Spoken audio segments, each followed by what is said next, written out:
welcome to episode 203 of Coffee and Co-Read, your source for all things literary with Catherine and Kristen, where we believe there's nothing better than a hot coffee and an awesome book. Join us for a virtual book club where we take one book a month and dive into all the drama, adventure, and romance we can find. Hi, Catherine. Hey, Kristen. So this week in our little pre-chat, we thought we would, talk about what takes us out of books. And I've sort of been reminded of that actually not through a book, but I digress and I'll get into it. But, I feel like you have a lot to say about but, not in that way, but, it's something that you frequently talk about. Yeah. When something takes you out. Well, because I feel like I don't notice writing a lot. If the writing is not the greatest, I don't really notice that normally. So it just feels like if something takes me out, I'm like, oh, that's interesting. Because it's just not what you would expect, maybe.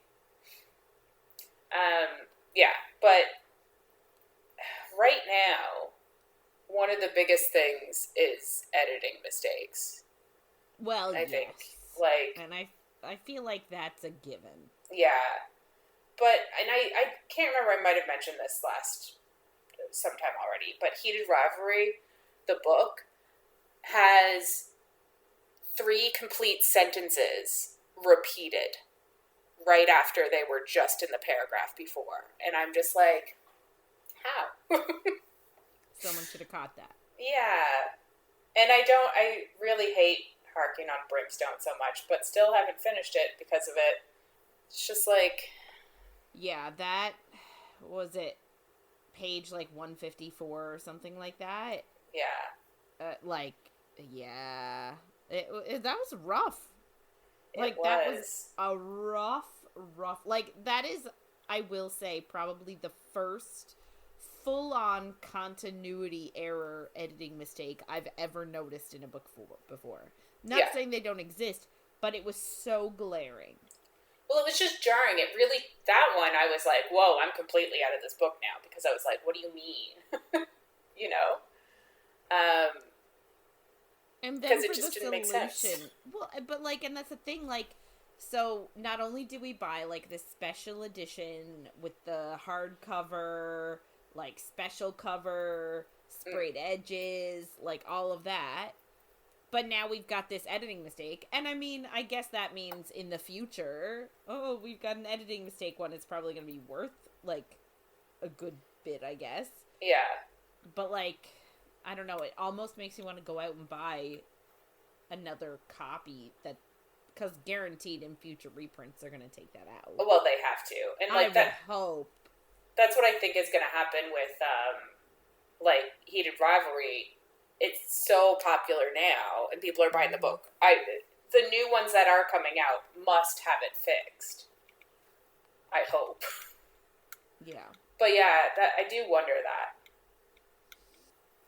that. For me, and it's funny that you brought up Heated Rivalry, so, I'm also gonna bring up Heated Rivalry, but it tracks across, it's not just, so, Heated Rivalry, the show, what took me out of it, and I know a show is different than a book, but it tracks for books, too, is when texts are too proper. So, in the Heated Rivalry show, there's a lot of texting. Yeah. And they always use periods at the end of their texts. And, people don't do that. Yeah. That's not real life. So, in books, too, a lot of times you get the little speech bubbles popping up on the page, or maybe it's more in ebooks that you find that. Yeah. But, people are texting... And then there's they're using too proper grammar in your in text. Yeah. And it's that's not realistic. Yeah. I don't like that. I get that.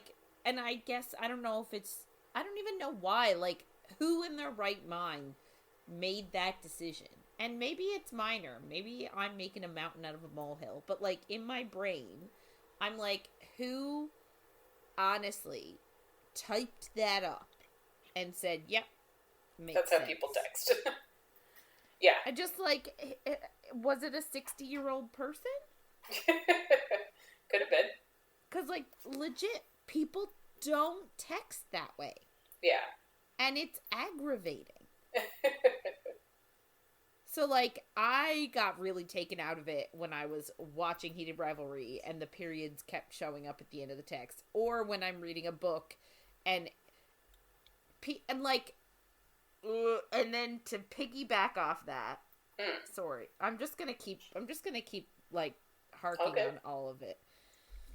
To piggyback on that, when books use almost, there's like a fine line between using proper grammar and not using proper grammar, right? Because obviously you want a book to be written in proper grammar, right? But I find this more with some of the ebooks I get from, like, Kindle Unlimited. But they're almost like, I don't know if it's just maybe somebody wrote it not in English and, like, translated it or something.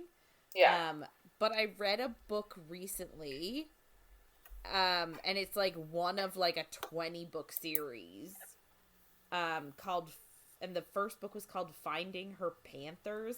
So it was, like, a shapeshifter sort of thing. And there were no contractions. Interesting. It was, I am feeling great. It's not, I'm feeling okay, or I'm feeling great. It was, they are going to find me, not they're going to find me. And, like, I understand, you know, I finished my master's last year, so, like, you know, that's a thing. You're not supposed to use contractions when you're writing, like, papers and stuff. But I feel like it's okay to do it in books. Yeah. You know what I mean? Like, and definitely. It was just no contractions. And yeah, I used to get really annoyed. As I was reading, I'd be like, another one! You know what's like that?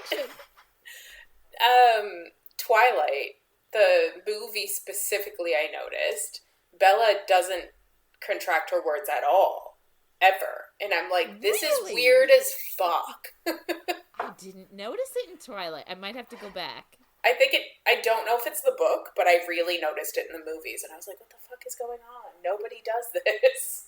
Yeah, but that's the thing, right? Unless you're just saying, who's the man? You are. Like, you're not going to say, you're. You know? Like, oh, I was like, whose? You know what I mean? Like, yeah, you already just say, you're going to say you are. Period. Yeah. You're not going to say you're. But, like, you are a piece of shit. Well, I guess that works too, but you're a piece of shit works better. Yeah, well, I guess it depends on how much you're trying to, like, call them a piece of shit. I guess. So, I guess, like, for me, it's a lot of getting the fine balance between speaking English versus writing English. Yeah. You know what I mean? And it's a really hard balance. I've tried it. I'm terrible at it. It's hard. Oh, for sure. Well, that makes sense. But, like, you gotta get the balance right. That's that's what takes me out of it. And also if the writing is shit. I noticed that right away. Yeah. That makes sense. Anyway. Fun. Yeah. And there was one thing, I think I've brought it up before, but from Blood and Ash, I don't know which book it was, but there was one book where they don't have running water, like, until later in the book. She goes to a place and there's running water and she's like, oh my god. But then there was one scene in the book that was like, she used slang from the present time, which if you go back and read now, probably doesn't translate because it's not slang that is used now. But it was like some word, I don't even remember what it was, but I read it and I was like, are you fucking kidding me? Just immediately was like, this is silly. But I can't remember what it is, and I I don't think I can. Was it something like This Is Lit? Or Like Fire? something like that. Like something, yeah.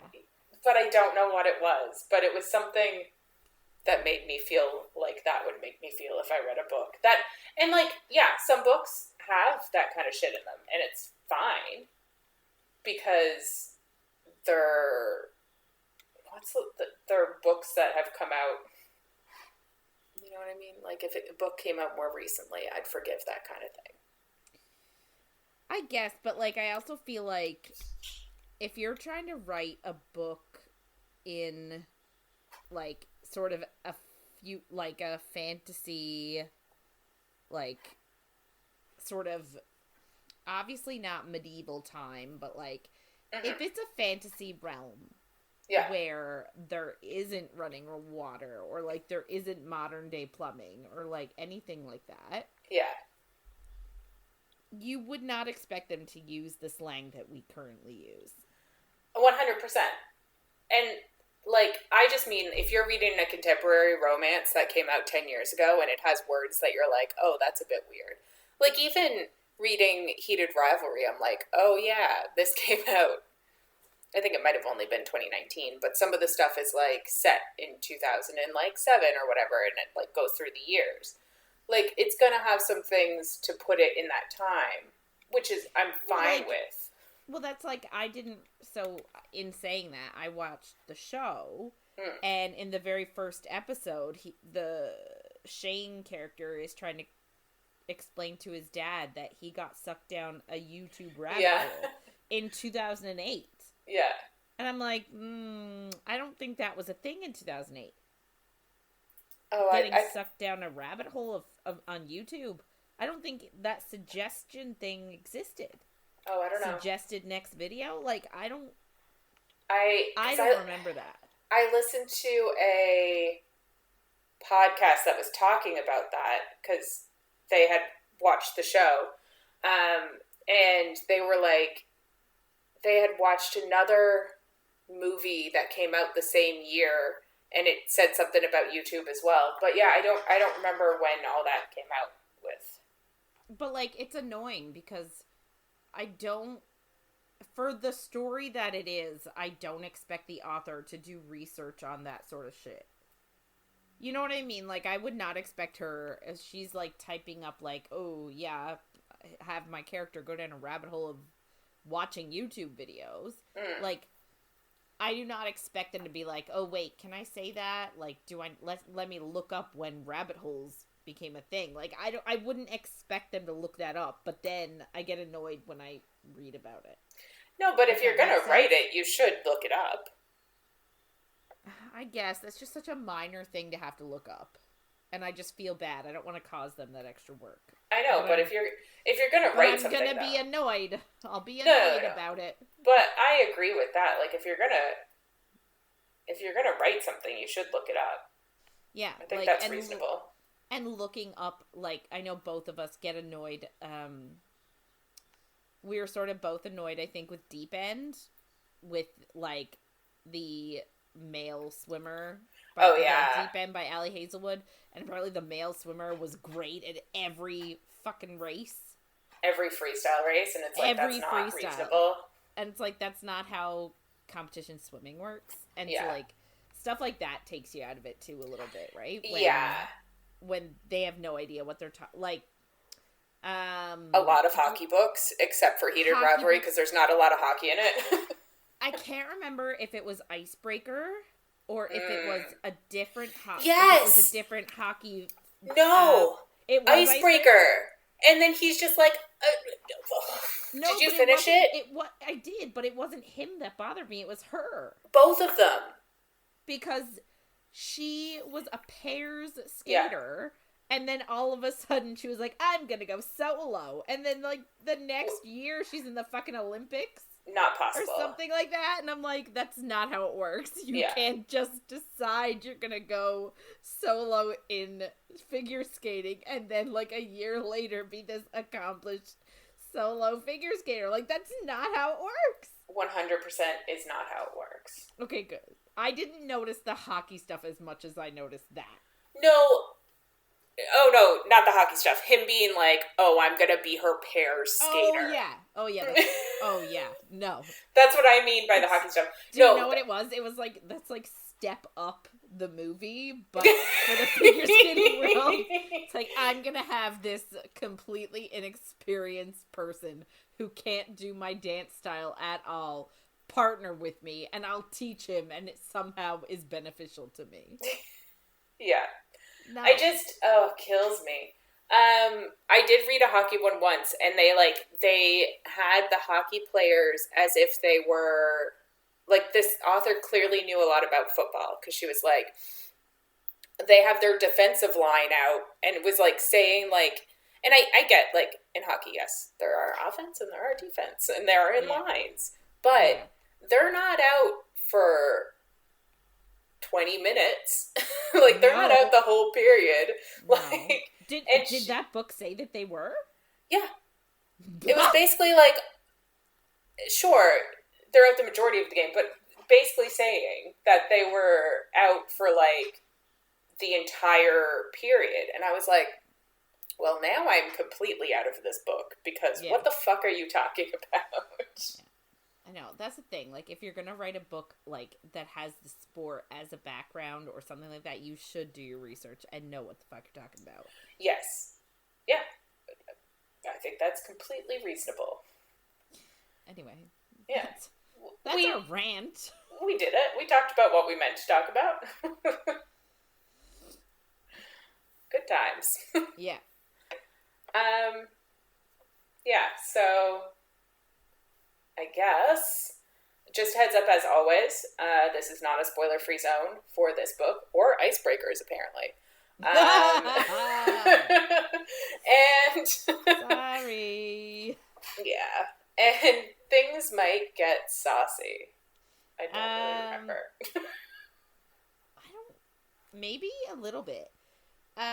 So this is week 3 with Throne of the Fallen by Kerri Maniscalco.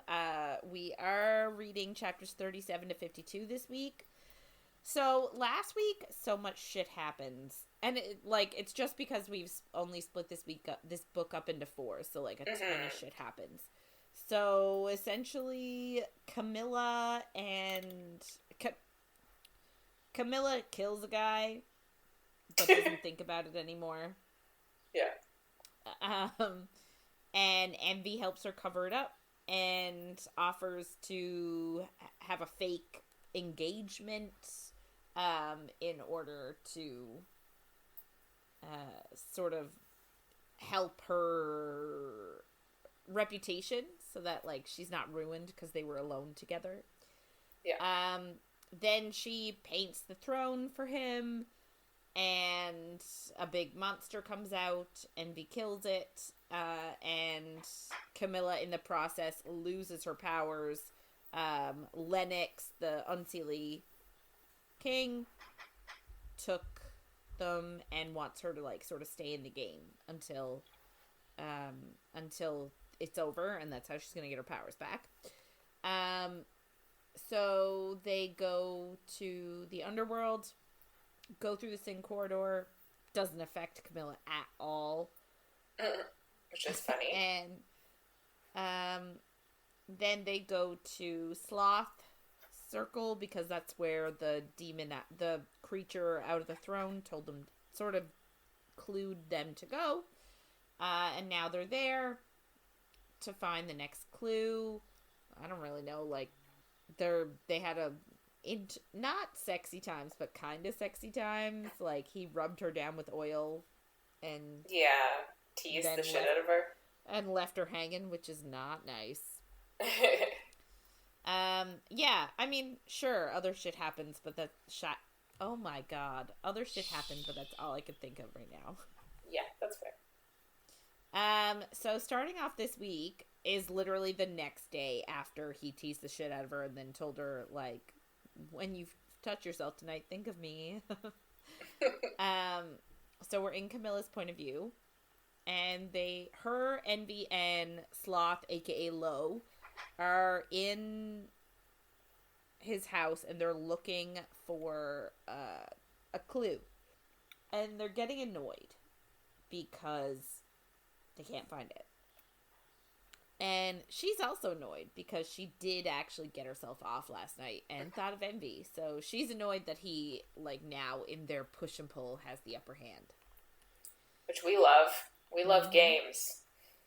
Yeah, sure. That's the sarcasm. Yeah. It's the sarcasm. Yeah, I really don't like how they're viewing it as, like, a game. Like, it's really bothering me, but... Yeah. Anyway, Envy and Lo are arguing over this manuscript. Envy thinks it could be a clue because it's not on Lo's ledgers, so that's sort of what they're doing in this process. They're going through Lo's entire house, and they're checking everything he has on his shelves against, like, a ledger of items. So if it's not on the ledger, then it could be a clue, because Lennox could have planted it there.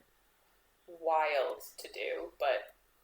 Considering how big his house is and how much shit he has. Yeah. But they do have people helping them. Like, it's not just the three of them. Lo's staff are on the assist. That's good. So, Envy is like, this isn't on your ledger, this is a clue. And Lo's like, no, it's not. I've had this for years. It's super delicate. Don't touch it. And they're just arguing back and forth. And Lo just wants to know why Envy feels the need to win so badly. And don't we all? Well, we do. And Camilla wonders, like, should she be looking for her first clue? But she hasn't gotten a set of rules or a blood oath to sign. So, like, she doesn't think she's actually a true player, which makes her a pawn. And we kind of talked about that last week, because we were like, there's gonna be something about this, because what the fuck? Yeah. Well, that's it, right? Like, she hasn't officially been inducted as a player, so they can't hold her to the same standards as a player. Yeah. But now, does this mean that, like, she can use magic? So, like, if she could, if she has magic. And, I mean, she just used it to paint the throne. Yes. But, like, if she has any other magic, could she use it on Envy's behalf? Because it's not his. He's not using it. Point.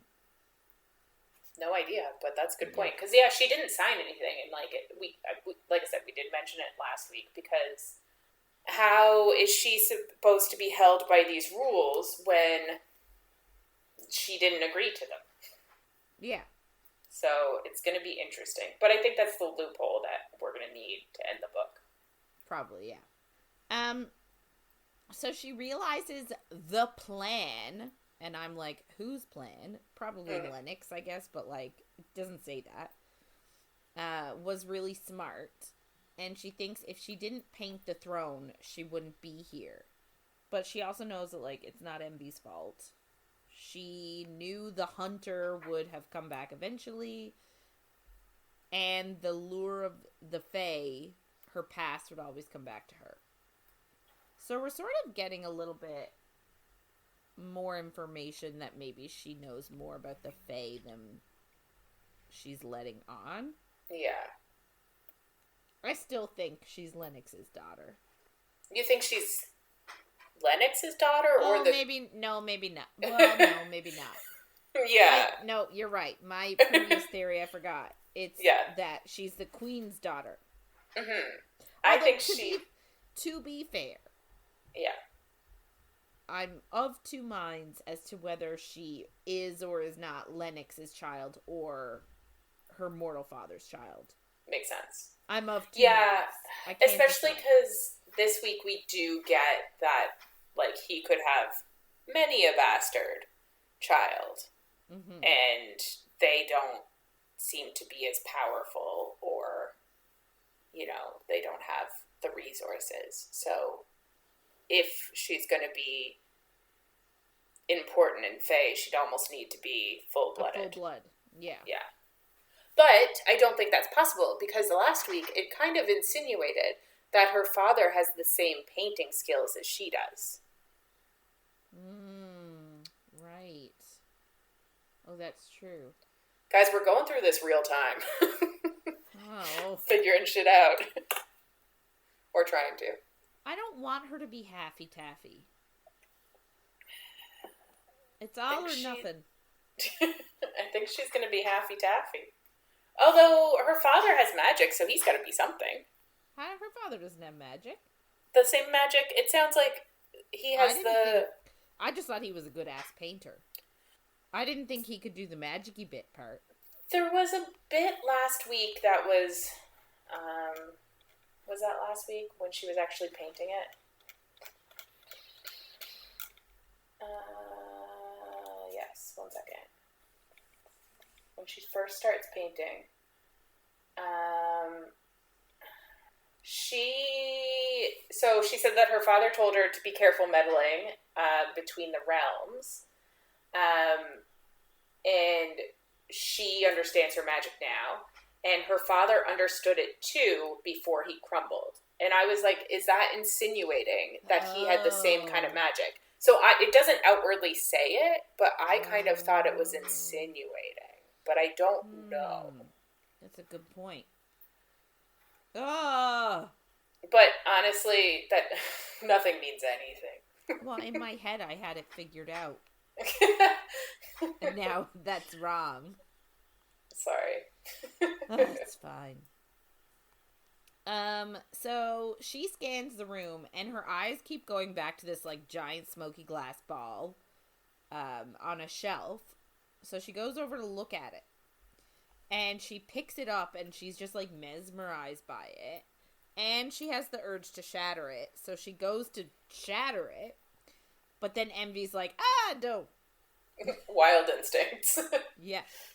He just says, put the orb of Goliath, or not Goliath. I read it as Goliath when I first read this book, and now I can't stop thinking about it as the orb of Goliath, but it's not. It's the orb of Golath. Yeah. And I don't like Golath as much as I like Goliath. It just sounds like goulash. Yeah. Everyone at school makes fun of me for that word. Oh, why? Because of how I say it. No. I just say goulash. Oh, yeah. Does it really come up that much? Yes! All the time! All the time. That's funny. Not like now it's not that we talk about goulash a lot. It's that now that they've heard me say it, they make fun of me for it all the time. I don't even like it. And they're like, what do you have for lunch today? Goulash? And I'm like, no, I don't have goulash. But they all say that it's goulash. Right? With the hard A. Whereas I more do with the ah. Yeah. And I can't help it. My mom always called it goulash. Same thing, she always called it a vase. Therefore, I call it goulash and a vase. Yeah. But for some reason, everyone thinks I'm the worst. Not actually. I don't think I'm the worst, but they all think it's real funny. Yeah. Anyway, so Envy is like, put the orb of Goloth down. And then she looks and notices, like, everybody is staring at her. And, like, the orb starts, like, pulsing and shifting in her hands, almost like it's coming alive. And she's like, shit, it feels like it's gonna drop or break. And Envy's like, it won't hurt you, just don't break it. So she's like, because it feels like it's moving in her hands, like trying to get her to break it. And then she's stressed out. She doesn't want to squeeze it too hard because she thinks she'll break it. So, like, she's just stressed. And I feel like that was a terrible thing for Envy to say. It won't hurt you, just don't break it. Like, 100%, yeah. Like, now I just want to break it more. That's the other thing, too. So, they realize, the guys are like, we didn't know that was on the shelf. Lo is like, that doesn't belong to me. And so they realize that it was glamored to everyone except for Camilla. And, like, they're like, that's definitely the next clue. Yeah. So Envy tells her she has to put it down. And he says, like, the person who picks it up has to be the one to put it down. No one else can, like, take it from her. And I'm like, well, that's convenient.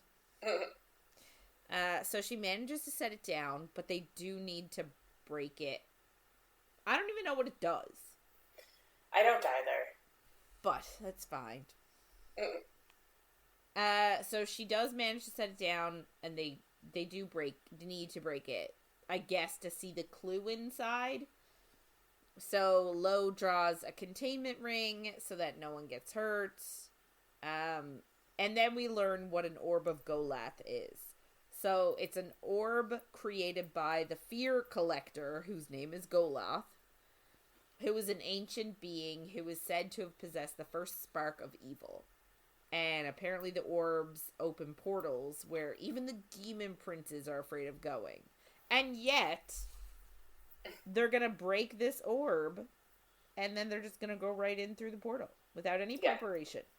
It's like, choices. Hey, should we bring some water or food? Who knows how long we'll be gone? Nothing. No prep at all.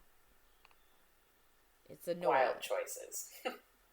Another thing that takes me out of books, actually. No forethought. They're just going for it. It's fair. So, apparently, Golath, the Fear Collector, usually gifts the orbs to people when he has a message for them, or if he has a fear to collect, which we don't really hear anything else about. Yeah. So, they put the orb in the circle, the containment circle, Envy breaks it, and this huge incorporeal form comes out. And Envy asks him where he is, and he tells Envy he is far down below beneath the place where the tombs burn and the ground withers, and to come find him if he can, and to bring the silver-haired one. And then he disappears. So it's almost like it was a message, like a voicemail. Yeah. That's what they did. They left him a voicemail. Fair enough. So Envy tells Camilla to go get her cloak because they're going to the flaming tombs. So I guess that's where... And, like, are these riddles designed to be hard? Because it does not seem like Envy spends any time deciphering them. No, he does not at all. So, like, are they supposed to be difficult? I am not sure. They can't be. Because, like, he's immediately like, I know where I have to go. Yeah. So it's like, okay, fine, let's go. Anyway, Camilla doesn't want to go. But, like, he does convince her to get ready. And he's like, he'll never let anything happen to her, anything hurt her. And she does trust him with that, even though she doesn't trust him as a person. Yeah. That's good. I guess. So, like, she trusts that he won't let anything hurt her, but she doesn't trust him. So, they go. And it's getting colder and colder because as we've learned from the Kingdom of series and a little bit in this series that the colder it is, the more powerful. So it gets colder and colder as they go travel to the flaming tombs. Apparently Lo enchanted her cloak before they left so she wouldn't freeze. But nice. But we learned when she was going through the Sin corridor that she doesn't really get cold.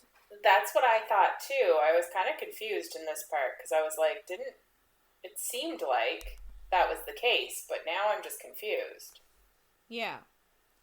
So, anyway, I don't really get it. But no. I guess But she says she's cold in this part, which I was like, what? Didn't you? What? Is it an act? Like, is she acting that it's cold when it isn't anymore? You know what I mean? Like, or did she use some kind of magic to keep herself from being cold? Is she not wearing her locket anymore? No, she's definitely still wearing the locket. Okay. Well, then I am confused. Yeah. Anyway. They very quickly find Golath. It doesn't even matter because they find him so quickly. Yeah. Like, this journey took them maybe 30 minutes. Yeah. So they find Golath and he speaks in riddles. And after some riddling, he's about to leave. But before he does, he pushes a name in Camilla's head. Prometheus. And then it also tells Envy that memories, like hearts, can be stolen, and that he never heeds the warning, but will he now? And so then I was like, OMG, is Camilla like the human that he was obsessed with, and Envy can't remember her? Like, I feel like this has to be a thing. Or like maybe him and Envy and Camilla like had a relationship in the past, and maybe the memories were stolen, because why else would that be important? Yeah. Interesting. So yeah.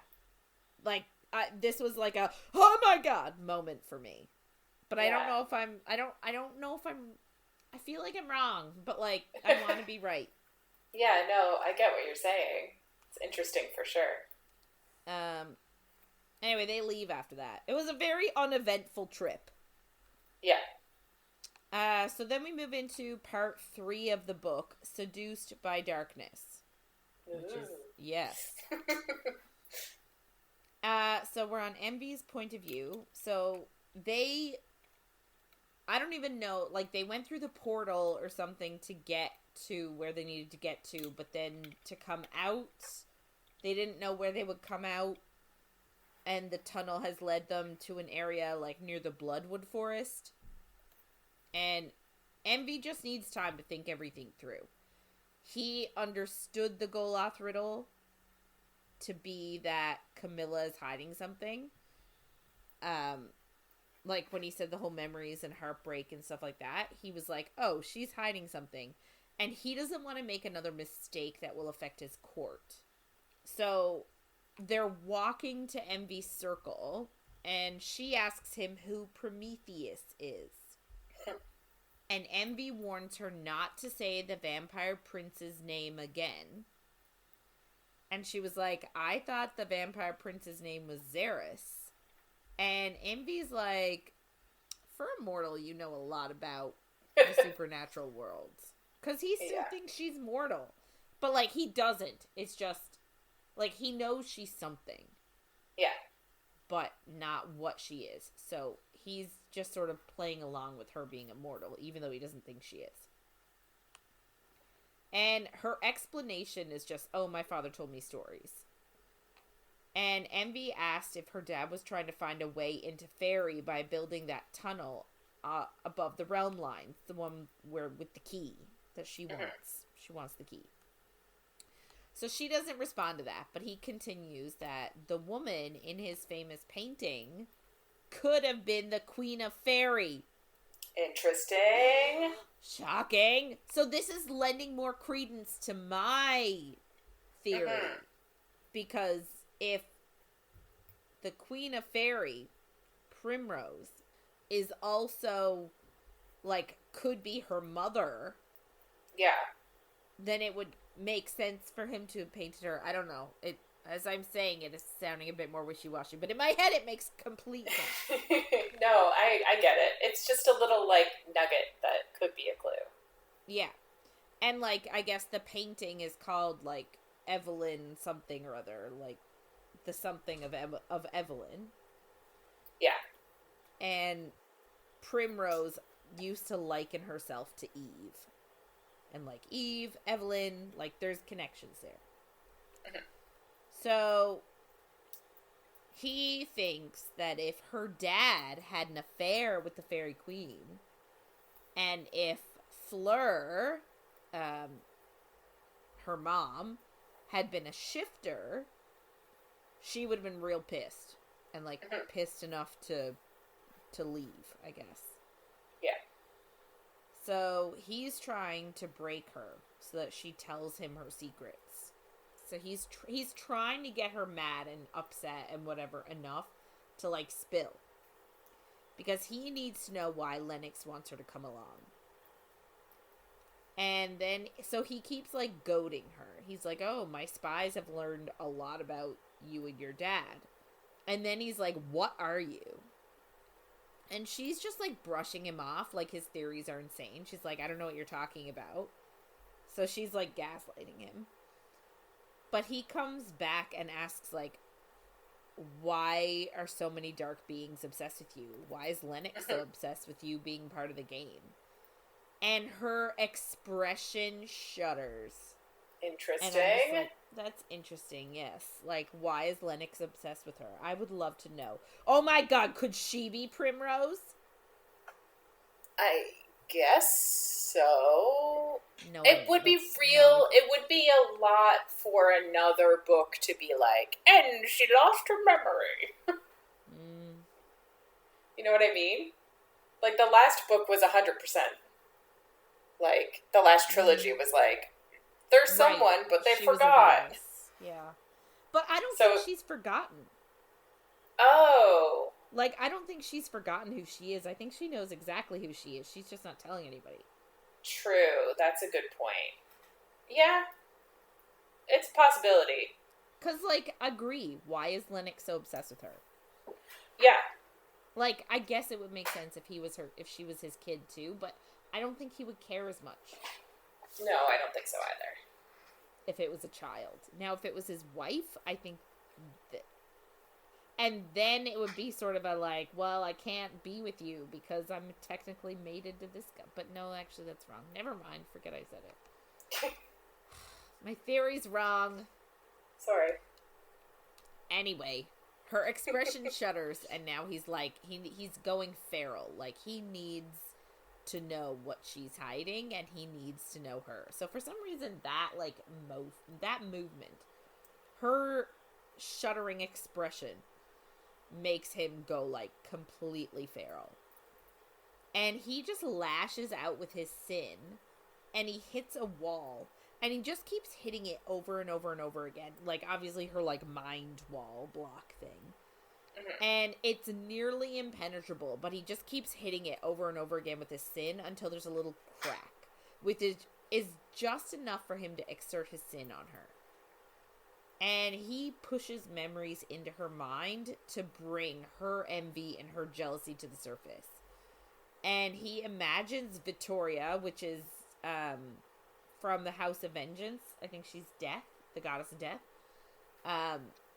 Fucking Alexei in front of him because Vittoria was trying to entice his envy. Mm-hmm. And it almost is like both him and Camilla are in the moment together, reliving it. But he keeps his emotions in check. Like, he doesn't reveal that this did nothing for him. Yeah.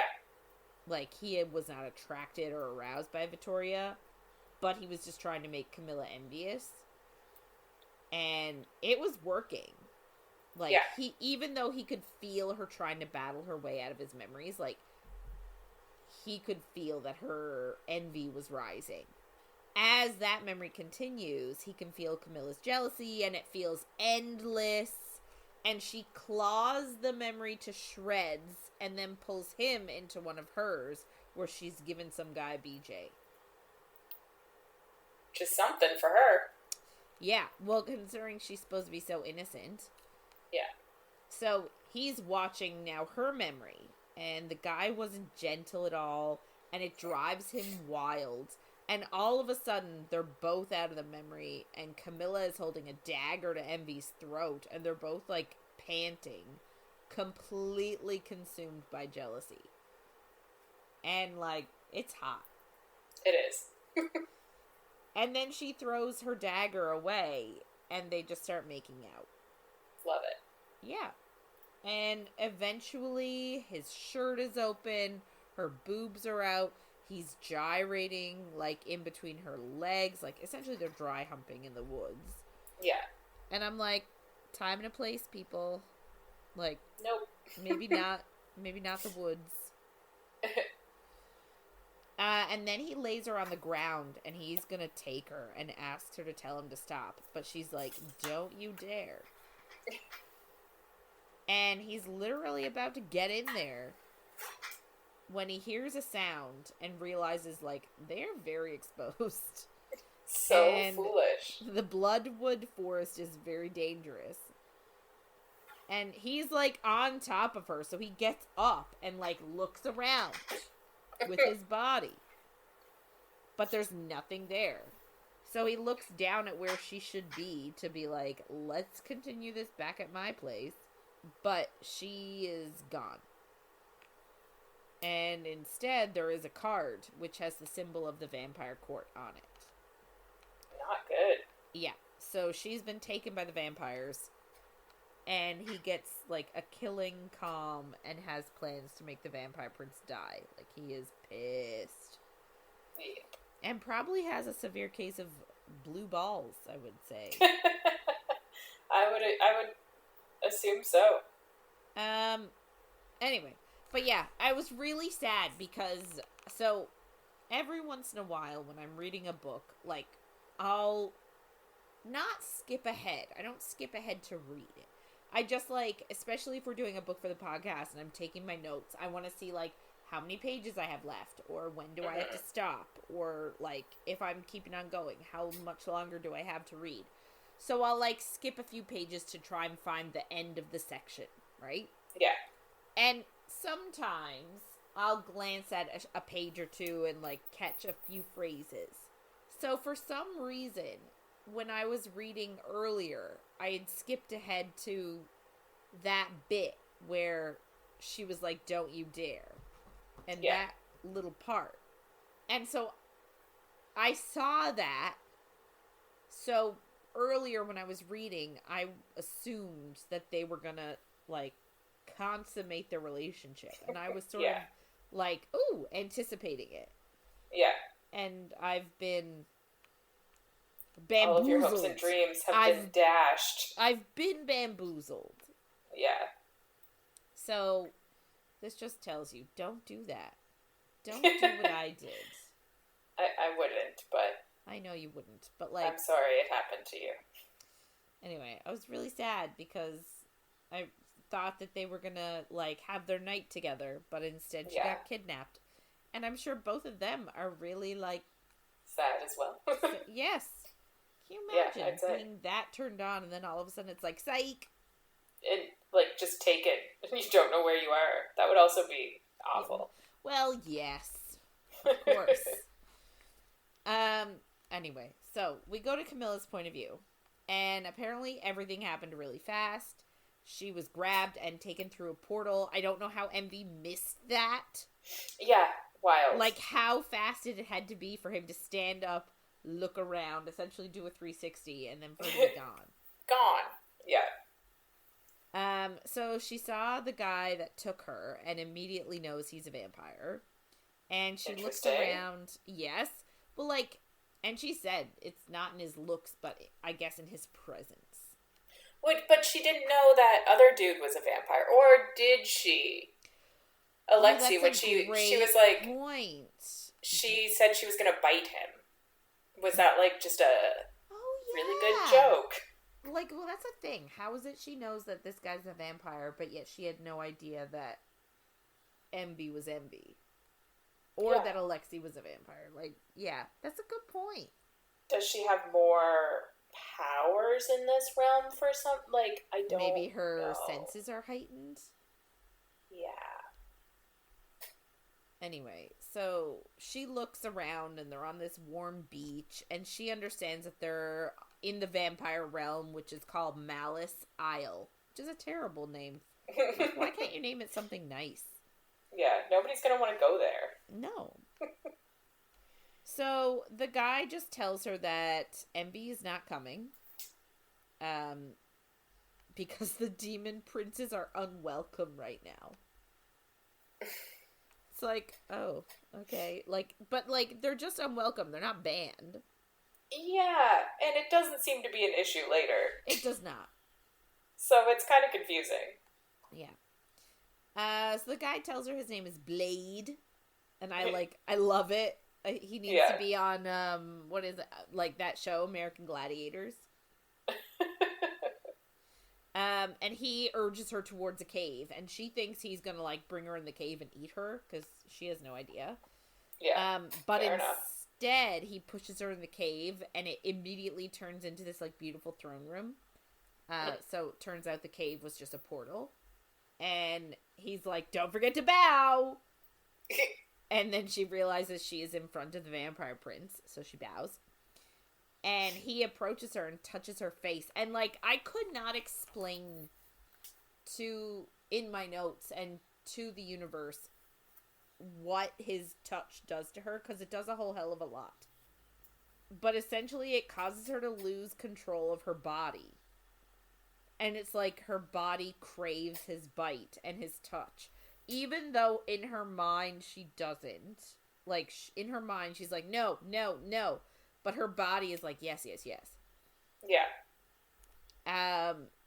And Blade tells him that, like, this is the one that said your name. Xeris. But then he says, but she was with Envy, so we should send her back. And not Fair. lose an ally. But the prince is like, nah. He's just like, no, make sure she gets a bath before dinner and let's, like, get the stench of demon prince off of her. So, Blade is, like, escorting her to a room where she's gonna stay. And he's pissed because he saw her reaction of, like, wanting to be bitten. Even though it was a bodily reaction, it wasn't in her mind. Yeah. But he's like, stop being an idiot. He's like, you have to resist that. And she's like, dude, you know how, like, and I think they might have mentioned it earlier, that, like, vampire royalty, I think we said their venom is more potent. Yeah. So, like, it turns out that, like, everything about them is more potent. So, like, their touch is potent, too. And she's like, dude, you know this. Yeah. But also says that, like, what she is caused that reaction. Yeah. Essentially. What is she? Yeah, that's the thing. He's like, if you were mortal, you would have been terrified, not turned on. Interesting. And in my head, I'm like, that's true. But also, you guys took her when she was about to get laid. So, like, could that... That is a good point. Like, maybe, just maybe, she was sort of had residual turn on. I like it. Anyway, essentially he's like, I know what you are. Just because of that. Because she was And we don't. I know, and I'm really, I'm really mad about it. And it's rude. It is rude. So, essentially, he tells her to hide her, like, reaction to the prince, or the prince will make her his princess. And, like, there is something, I hope I remember to talk about it after, because this was like a ding ding for me. This thing. This thing. Okay. So, like, we need to, like, someone remind me of this. Am I someone? When do you want to talk about it? It might be during your part. Okay. It actually is during your part. I'll try my best. Yeah. Okay, so, while she's in the bath, she realizes that Prometheus is Xeris' true name, which is what triggered the prince when she said it out loud. So, like, no one should know that Xeris' true name is Prometheus. So, the fact that she said it was like a, how do you know my name? Sort of a thing. Yeah. So, that her and Envy have to figure that out. Like, why the fear guy, collector, just, like, put that name in her head and sent her there. Yeah, because he had to know that she'd end up going there by saying the name. Yeah. So, like, seems like Lennox wants her there. Yeah. So, Blade comes to her to get her for dinner, and he has a suggestion. He's like, if I bite you, it will mark you as mine, and nobody will try and take you without a formal challenge, not even the prince. And he's just suggesting a bite in the wrist. But Camilla doesn't want to, because if he drinks her blood, he confirms what she is. And I'm like, girl, like... Confirm it for us. Just do it. Like, just do it. He already knows what you are. It doesn't matter. Like, he knows. But, like, she is adamant. She's like, is there any other way? And, like, he's just like, all right, fine. We'll do it your way. I won't bite you. And they just go to dinner. And I'm like... You've heard that it's super pleasurable to be bitten. Just do it. That's the reason why you should do it. So they go to dinner. Then we go to Envy's point of view. So apparently, like, he was raging and wanted to go after Camilla immediately, but he realized that, like, there's still politics involved. Which is funny because earlier he was like, let's just go, and now he's like, I should think about this before I just go. Yeah. But I guess going to the fiery, flaming tombs where there's only one person is, like, maybe different than visiting another court. I don't know. I guess. But even though, like, he visited his brother's court and then was immediately stabbed. Yeah. It's funny. Yeah. So he managed to decipher the riddle that the Fear Collector told him that I didn't talk about because it was just too long and too wordy, and I was like, whatever. Yeah. But he deciphered it. I was never going to decipher it, so it was fine. Yeah. I needed him to decipher it for me, for sure. But also, again, he's so fast at deciphering. Oh, yeah. But it meant, essentially he understood it to mean that the vampire prince needs to die, and a red-eyed vampire needs to take his place. So, obviously that's Blade, because he's the only red-eyed royal vampire that we know of. So, like, Envy has to try and convince Blade to kill the prince and take over and assume the throne. So, he's just walking the woods.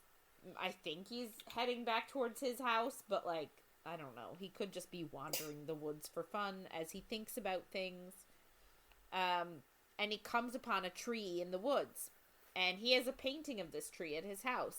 It's the Cursed Tree. And we read about the Cursed Tree from the Kingdom of series. Amelia, who is now Queen of the Underworld, married to Wrath, Prince of Wrath, and King? Yeah. King of the Underworld? Seems like. Yeah. So she encountered that painting in Envy's home and actually sought out the tree and actually tried to use it. So I forget why. I forget who she tried to curse. I don't think she tried to curse them. She wanted answers about Wrath or something and, like, guessed his true name. Right. But I don't know what she got out of it. That's true. Yeah. I don't remember. Anyway, it's fine. So everything's fine. So apparently the legend, as just a refresher, the legend goes that it was planted by the first witch, and if you want to hex somebody, you carve their true name into the tree, pick a leaf, offer it blood, and put the leaf under your pillow. If it disappears, the crone, who is like the old crone, has accepted your hex. So he sees a name carved into the tree, and it's Leviathan. Not Leviathan, how it's spelled. It's Leviathan. Leviathan. It's like a hyphenated name of Levi and Ethan. Yeah. Leviathan. So it sounds kind of like Leviathan, but not quite. And that's his actual true name. Even though we heard Wrath earlier in the book call him just Ethan, Leviathan is the whole thing. Yeah. And he could tell that it was done recently, and he could actually hear the person close by. And he stalks them because he's like, I'm still a prince. I'm still a demon. Like, you ain't getting around me. So he stalks that person and manages to get really close and goes for the attack. But before he can strike, Victoria, the goddess of death, appears and tells Envy that this fae, turned out to be like a Seelie fae male, is hers. Interesting. And so, I guess through talking, he realizes that I think she's the one who gave this guy, this fae, Leviathan's true name, like Envy's true name. Mm-hmm. And he was like, why would you do that? And she said, I gave him a test, and a really hard test, and he's managed to do it. That's not a good enough reason. But apparently she said it was a test that was, like, impossible. She gave him an impossible test. But then she said what the test was, and it didn't actually seem that impossible. No. she glamored him. She asked the Fae to glamour himself to look just like Envy, and then they fucked. And I don't know, like, why is she so obsessed with him? I don't know. There has to be an actual reason. Because he's like, oh, she's just obsessed with me because she wants Pride to be jealous. And it's like, there has to be something else to this. Yeah, because there are that's other not brothers. a good enough reason. There are 5 other brothers you could go, like, well, technically 4 other than Envy. But, like, you could approach Sloth, you could approach Gluttony, you could approach Greed, you could approach Lust. Like, any of them might be more willing than Envy. So, like, what about Envy is making her so, like, single-minded? Yeah. Because that is what he says in his brain. He's like, she wants me because she wants to make Pride jealous. But, like... Yeah. Again, what's the big deal about Envy specifically? I don't know. I don't... Like, apparently they're all pretty hot, so... Anyway... Envy just tries to bargain with her to let him kill the Fae, because if the Fae lives and he goes to sleep at night, then, like, Envy could be hexed. And he doesn't want to deal with that. So this Fae guy needs to die. But she's like, the only thing I want is your heart. That's the only thing I'm willing to accept. And it's, I guess, written intentionally to be like, oh my god, like, she wants to be with him. Yeah. Like, she wants his heart. No, she means it literally. Which is fun. Yeah. So, like, he's sort of running through every other scenario and can't think of one that would work. So he's like, oh, fine. He accepts. And in my brain, I'm like, no!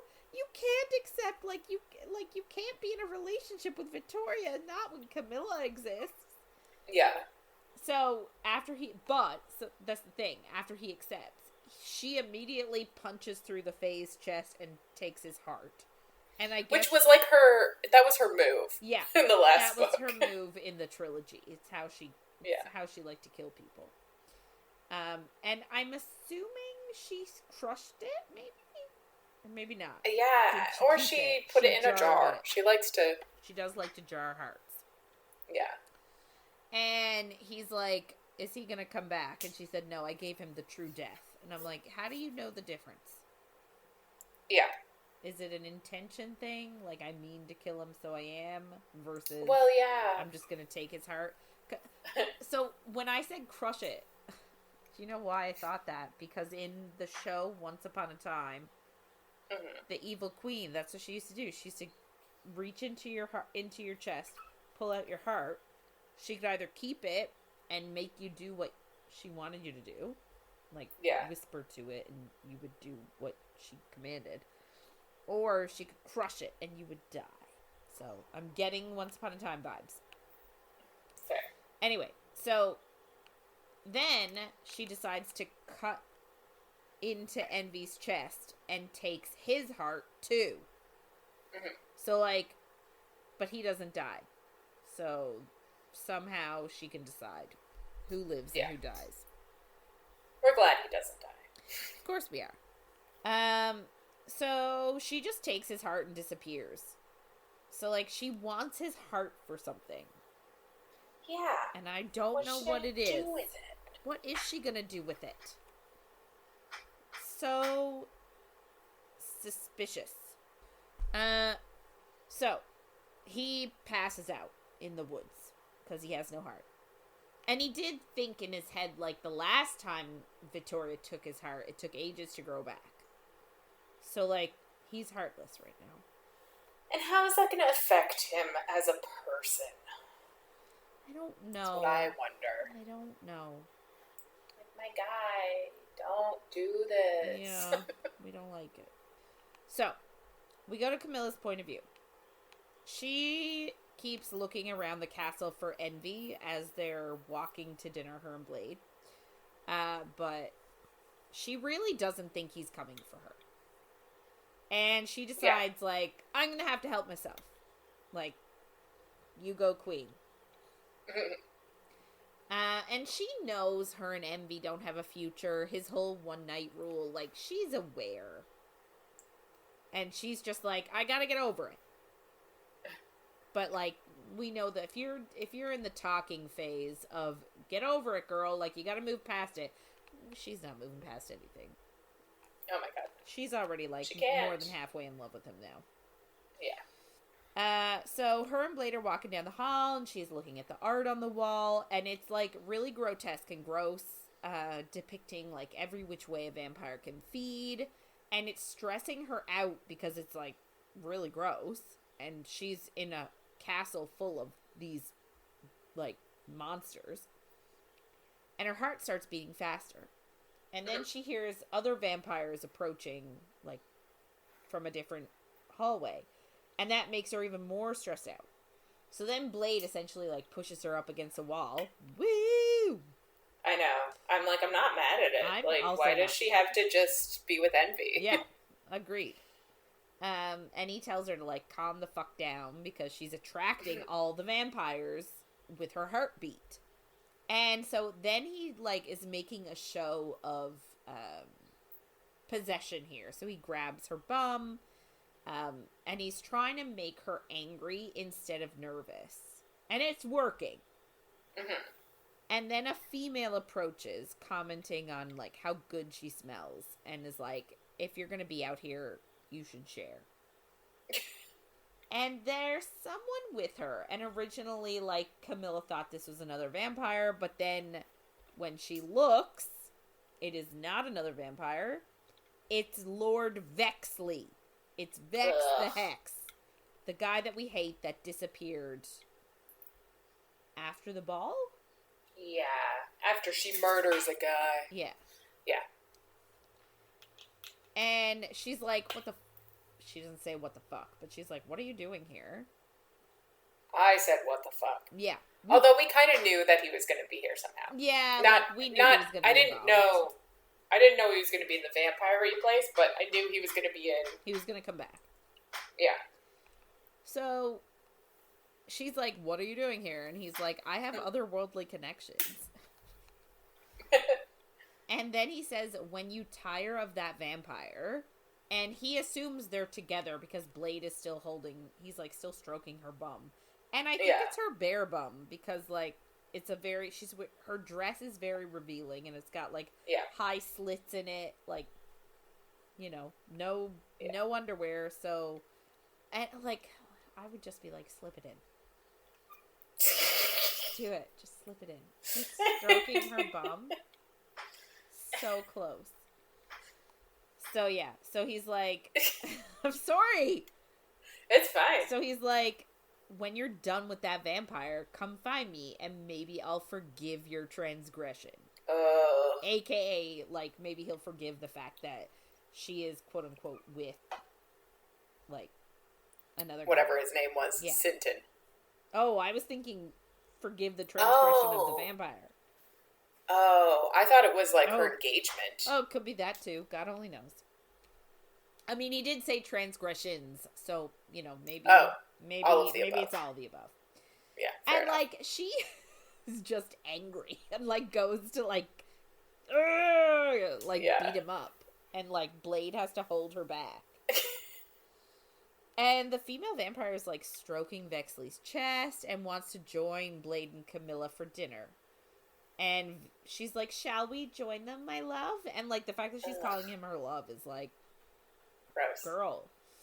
And Vexley's like, nah, maybe, what are you gonna do for me? And, like, forces her on her knees to, like, suck his cock. And Camilla's like... I hate it so much. I can't believe the sway he holds. I know. Like, how on earth is a vampire okay with that from a mortal man? Yeah. That was my, like, big shit moment. And the fact that, like, she calls him my love and, like, everything like that. Yeah. It's wild. So, Camilla's like, I don't want to see this. So they just leave. Me neither. And Blade tells her that Vexley has asylum. Lennox actually asked on his behalf, like, ask the Prince of Vampires to let him stay in the vampire court for a bit. I hate him. So Camilla's like, well, he's playing the game. Yeah. And Blade tells her to, like, control herself because her emotions are getting all aflutter. And he's like, control yourself, speak and look at the prince as little as possible, and, like, stay the fuck away from him, or I will bite you. Yeah. So, after, like, Blade sort of warns her to, like, chill the fuck out, they sort of sit as far as, like, as far as politely away from the prince as they can. And then, like, 2 more blue-eyed royals enter the room, and it seems like that little fact was just to sort of pinpoint that Blade is the only one with red eyes instead of blue eyes. Like, he's very much an anomaly amongst his kind. Yeah, I wonder if it's also to be like, hey, there are other people who could take the throne. Yeah, but the riddle was apparently very specific about saying, like, the red-eyed something. Or, like, blue eyes, red eyes must replace blue or something like that. Yeah. So humans then enter and, like, it's assumed that they are, like, the meals. And Camilla watches, and, like, I will say that the scene was hot. Like, one girl just, like, climbs on top of the table and essentially has an orgy. Like, 2 girls go at her and start, like, not even biting her. Like, it is very sexual first. Yeah. And they're, like, teasing her, and then a guy, like, comes on scene and, like, teases her a bit before, like, starting to fuck her, and then bites her, and, like, Camilla can tell that this girl is loving her life. And then Vexley comes in, and he is with a completely different person, someone with, like, a tail, and she's like, what the fuck is that? And it's apparently a succubus. And they immediately go to this, like, curtained alcove to, like, start having sex. Like, they don't even eat first. I'm like, all that food's gonna go to waste. God. But she wants to talk to him again, and I don't know why. Like, why do you want to talk to him again? Like, that's why stupid. didn't you just... Yeah, why didn't you just do it before? It is very stupid. Like, I feel like it's just plot reasons. Yeah. So, Blade, like, agrees to escort her to the alcove. So they go in, and they just chat as he's getting it on. Like, he's completely not shy or shameful about it at all. Like, that. Like, I'm pretty sure the succubus is, like, playing with his penis, like, right in front of Camilla, like, takes it out. And she's just trying to ask him, like, what his first clue was. And then the succubus, like, climbs on top of him and starts, like, riding him. And he's, like, literally fucking this other person, and he's telling Camilla that his first clue was to get the key and trade it to someone in the dark market. So she is really pissed because she knew that he had her key, her dad's key, and knew that he was holding it somewhere, and she wanted it back. She didn't know that he traded it away. He doesn't have it anymore, and she knows that Lennox probably has it now. So this part kind of confused me because it seems like everybody else needed her to give it away willingly. So did she give him the key willingly? I don't know. Because, like, if not, then why was that different than every other person? Yeah. It does seem like everything is focused on her, too, right? Like, Vexley had to get her key. The guy she killed had to get her locket. Envy had to get her to paint something. It almost seems like everybody's clue at some point is to get her to admit what she is, almost. You know what I mean? It's something surrounding, like, her as a other being. Yeah. You know what I mean? Like, the key that sort of ties her to a theoretical portal to the Fae, a locket that theoretically, like, glamours her or does something to prevent her powers from manifesting or something like that. And then the painting is, like, forcing her to use her talent to paint something magic-y.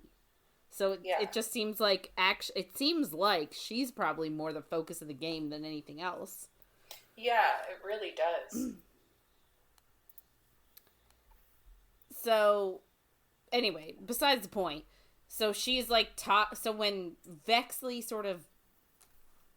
when he admits that he took her key and traded it, she goes furious. She gets really, really, really angry because she was like, that was my dad's key. And she attacks him and draws blood, which is a terrible idea in a vampire court. Although, if he died here, it would have been pretty funny. Would have been hilarious. So, it actually draws the attention of the prince, who they were trying to avoid. And he just tells Blade that he's needed elsewhere, and Blade can't really say anything against the prince. Of course. So, Blade leaves. So Xeris, aka Prometheus, grabs her wrist, and his influence takes over immediately. And, like, she can't fight it at all. And she immediately forgets why she needs to be wary of him. And, like, she doesn't even know how, but eventually she ends up sitting on his lap on his throne. And he's being all seductive, and, like, everybody in the room is getting it on, and she's trying so hard to pretend she's afraid, when really all she wants to do is give in, and she's, like, so turned on. And, like, he's, like, trailing his hands on her body, and she is like, yes, she's loving it, but also hating it. And, like, she's trying to turn her shivers of pleasure, she's trying to make it seem like they're, like, scaredy ones instead. Like, she is really trying so hard, but it's so difficult for her. Yeah. And, like, he's about to bite her neck, and she is about to let him bite her neck. Wild. When, like, he is shoved back, and she topples out of his lap right into Envy's arms. So we're like, yay! He's back. Then we go to hit... With no issue. No issue. Yeah, no. Like, he's unwelcome? No, we don't know about that. I've not seen it. No. So he threw a dagger at Xeris. And that's, like, how he got sort of pushed back enough for her to get out of his arms. And he just says, I came for Camilla. She's mine. But Xeris says, no, she said my true name first. Or, she said my true name. That makes her mine. Well, they're just fighting over Camilla. Funny. But Envy's just really glad he got here before Xeris turned Camilla. So, like, this is what I don't understand. Is biting once gonna turn them? I don't understand. Maybe just if you're the prince. But, yeah, I feel like we could use a bit more information. Yeah. So, like, Envy is using literally all the power. He's been trying so hard to, like, store it up so that he can, like, keep his palace and his court warded. But right now he's using all of his power to chill the room and make him seem super menacing. And Xeris just suggests a challenge. And Envy sort of knows that this is the only way forward. So he's like, fine, I'll issue you the challenge. Your life for hers. So your life, aka the prince's life, for hers. So it's a fight to the death between Envy and the prince. Whoever wins gets Camilla. Yeah, it just seems wild. I was like, why is anyone agreeing to this? It's very, like, but it just feels weird. Because, like, if someone can just issue a challenge willy-nilly like that, I feel like they must have challenges, like, every other day.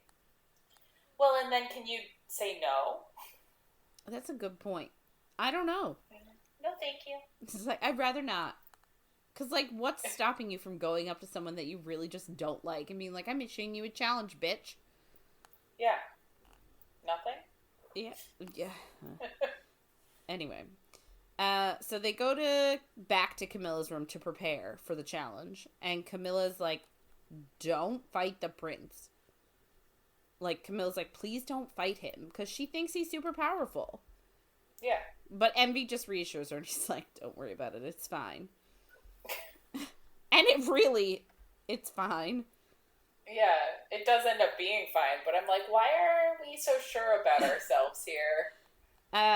So Blade then comes in, and it comes out that Blade is actually one of Envy's spies. Now, he doesn't like being called that. He prefers to be called an associate, but...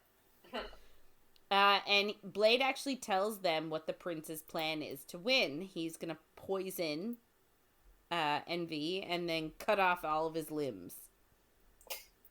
I feel like he could grow them back.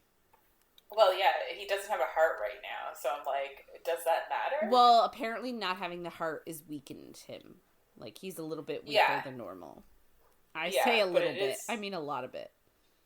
It is kind of funny. You're like, just doesn't have a heart. Yeah.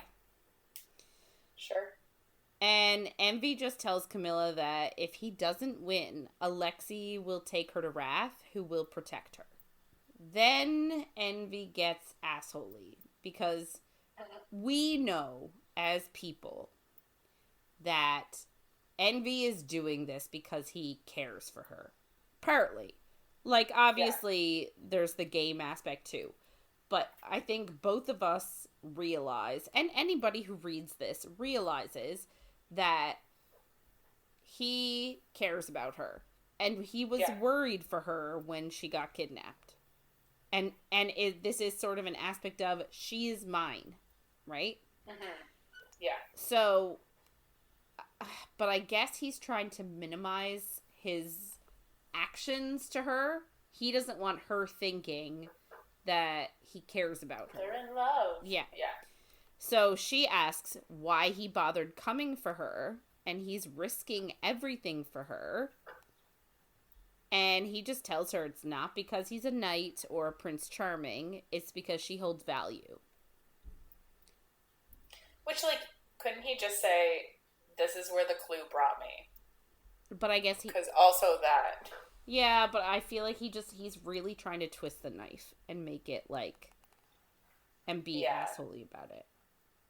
I guess. But I'm just like, you could just even say, this is where the clue led me. Mm.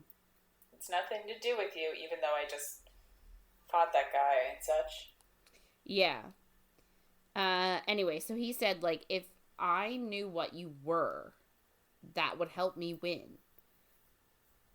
But she doesn't say anything, and he just says, like, you better watch out, because if your value, essentially, like, you hold value, but the second that value runs out, you'll see how wicked I really am.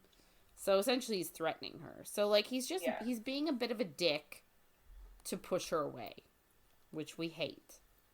Yeah. So, going back to Camilla's point of view, it's a few hours later, and her and Blade are sitting up in the royal vampire box, in this arena. So, like, they must have a lot of challenges if they built a whole arena for it. Well, yeah. Or does he just, like, I don't know, have people fighting for sport? Oh, could be. But still. So Alexei shows up, switches places with Blade, and Blade goes off to do whatever. And he actually hands Camilla some silver cuffs to put on. And I'm like, they're just wrist cuffs, right? Right? Like, not like cuffs, like, not like, yes, handcuffs. I believe they're just wrist cuffs. But apparently they have, like, rubies all over them. And she's like, what are these for? So apparently the rubies were dipped in rosary peas, which is an herb that is lethal to vampires. We did hear about it in the trilogy. Mm-hmm. And apparently the cuffs fit perfectly. And she's like, wow, these fit perfectly. And Alexi's like, yeah, they were made for you. So, like, I'm Interesting. sorry. Any hint that Envy doesn't love her is out the fucking window. Who are we kidding? Like, when did he have them made? God only knows. I don't know. Yeah, because, like, he didn't have them made while he was running through the woods getting his heart stolen. But there must have been time between him getting his heart, because he had to, like, he passed out. So, you know, he must have come to. And, like, maybe it only takes a little bit. And he just has the perfect. He's just could do it with his hand and be like, it's this big, I know, because I've touched her once. Yeah. Fine. It's fine. Then he gives her a matching necklace, and I don't know if the necklace has the same, like, dips in it, like, if it has the rubies dipped in rosary pea. But, like, she has a matching necklace now, too. Good for her. And they accidentally touch. Like, he accidentally touches her. But she doesn't get the loss of senses. Like, she doesn't feel that same, like, I'm going to immediately let you bite me, I want this so bad sort of sensation, and, like, losing all of her practical thoughts the way she does with Xeris.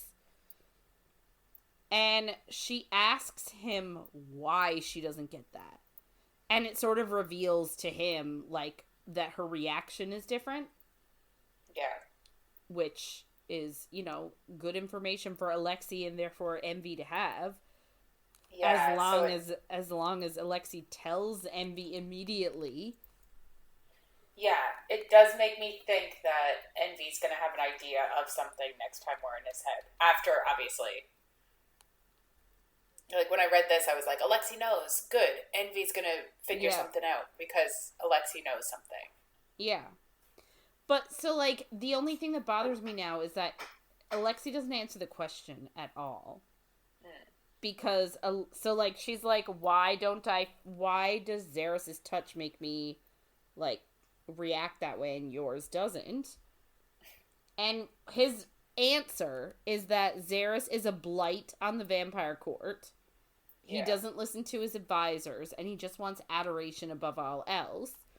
And he says recently he tried to take Camilla, who is Rast's wife, and that move tanked the vampire court, meaning Xeris has to die. So, like, how does that answer the question on why she feels a certain way when Xeris touches her versus why when Alexei touches her? It does not. It doesn't answer at all. And I'm like, I would like the answer as well, please. But he doesn't give it to her, and it's annoying.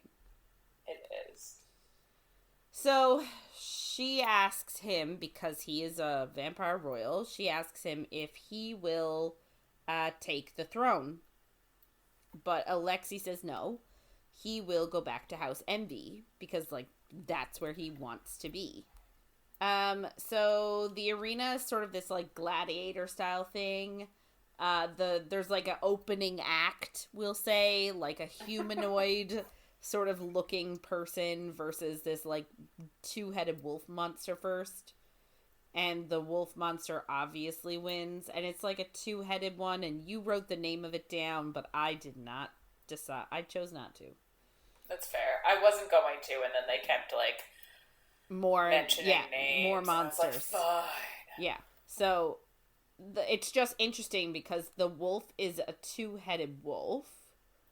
But that's actually the symbol of Envy's house. So this two-headed wolf monster was chosen very deliberately as sort of fuck you. Yeah, like a fuck you to Envy. Anyway, so the wolf monster wins. Envy then comes out. Now it's his turn, and he's gonna fight the monster. And the monster is, like, super intimidating and scary and huge and whatever. And Camilla is terrified for him and is, like, saying to him, like, run. Because, like, the monster is, like, going towards him. And she's like, dude, move, run, like, do something. Yeah. Then Envy just unleashes himself and, quote-unquote, becomes the demon that he is. And, like, throws the monster at the wall. And it's at this particular moment that Xeris attacks. So, like, And they sort of knew that Xeris was gonna... He's being a coward. He's picking, like, a weak moment when Envy is distracted to try and attack. Yeah. Then, another monster comes out. And I didn't take it down what it looked like at all. Just another monster. And Camilla is absolutely outraged. Because she's like, this is 3-on-1. This is not fair. But Alexi's like, actually... He was like, it's still not quite fair the other way. So, like, this is still not really fair in Xeris's side. Like, 3-on-1 is nothing. Yeah. Then 2 more come out. And Alexi's like, now it's fair. Now Xeris has a chance. And essentially just says, like, each of these monsters has the strength of 200 men. So she's like, shit, that means that it takes 800 men plus, like, a vampire prince who's theoretically equal in strength to Envy to, like, make it fair. But I'm also like, he didn't ask to, whatever, he didn't challenge these other creatures. So, like, I would have assumed it was 1-on-1. It doesn't matter about fairness. Like, if you challenge somebody, you're not like, oh, but since you suck, you can have an extra person help. Well, maybe that's in the bylaws. It must be. Anyway, so, like... It just seems weird. I guess. I never even thought of that, to be honest. I was just like, yeah, of course. And, like, theoretically, like, he's the vampire prince. They're fighting in his kingdom. It's his rules. So, like, he can do whatever the fuck he wants, really. That's true. But, like, Envy just holds on to his dagger and he just smiles. He's excited. Of course he is. So we go to Envy's point of view now, and he just pictures Xeris touching and almost biting Camilla so that he can, like, ignite his sin of envy. And he thinks it's, like, fighting, obviously, is harder without a heart. And all of the claws and weapons are covered in hellbane, which is a poison, which is what Blade told him that he was going to use a poison against him. So he ends up punching one of the monsters, Canide's heart out of its chest and throws it to the Kiadara, who fight over it. So he takes one monster's heart, feeds it to the others. The 3 others. The Kiadara are the 3 others. I think first ones. Yeah, the Canideus is the one with the two wolf heads. Okay, thank you. And then, of course, why? Who knows? Because we always need this. Xeris says he's going to make the little bitch come before he sucks her dry. Terrible decision. Right? Like, why? You know he's Envy. And I guess it makes some sense because we already got that when a vampire sucks you dry, you'll be, like, begging them because it's the most euphoric orgasm you've ever had. Mm-hmm. So, like, it's not as rapey as it sounds.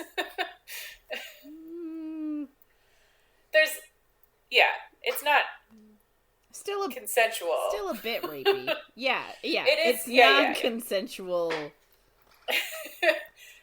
But I guess, but at the same time, it's not because she wants it. When he's touching her, she wants it. Yeah, but that's some kind of magic or, like, some kind of altering substance. It's something. Because she doesn't want it. But it's just, like, she'll probably have all of her clothes on. So it's not as, that's why I'm, like, not as awful as some of our villains. Good point. So Envy just, like, smashes both of his kneecaps. And obviously the other monsters are still fighting him, and a horn ends up through his shoulder. And he kills a Kiadara, but he isn't healing. And there's still the two other Kiadara, and they're protecting Zeros. And Envy thinks he doesn't want to he doesn't want to kill them, the Kiadara, because they're descendants from gods. But obviously, he doesn't really have a choice right now, so he will.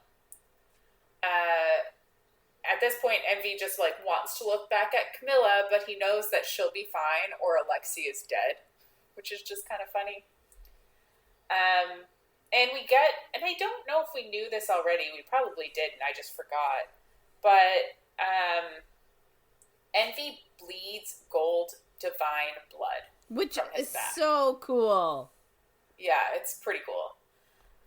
I really don't remember hearing that he had gold blood. I don't remember either, but, like, I feel like they are all, like, they're demon princes of sin. Therefore, they are all fallen angels. So, like, it makes sense for them to have gold blood.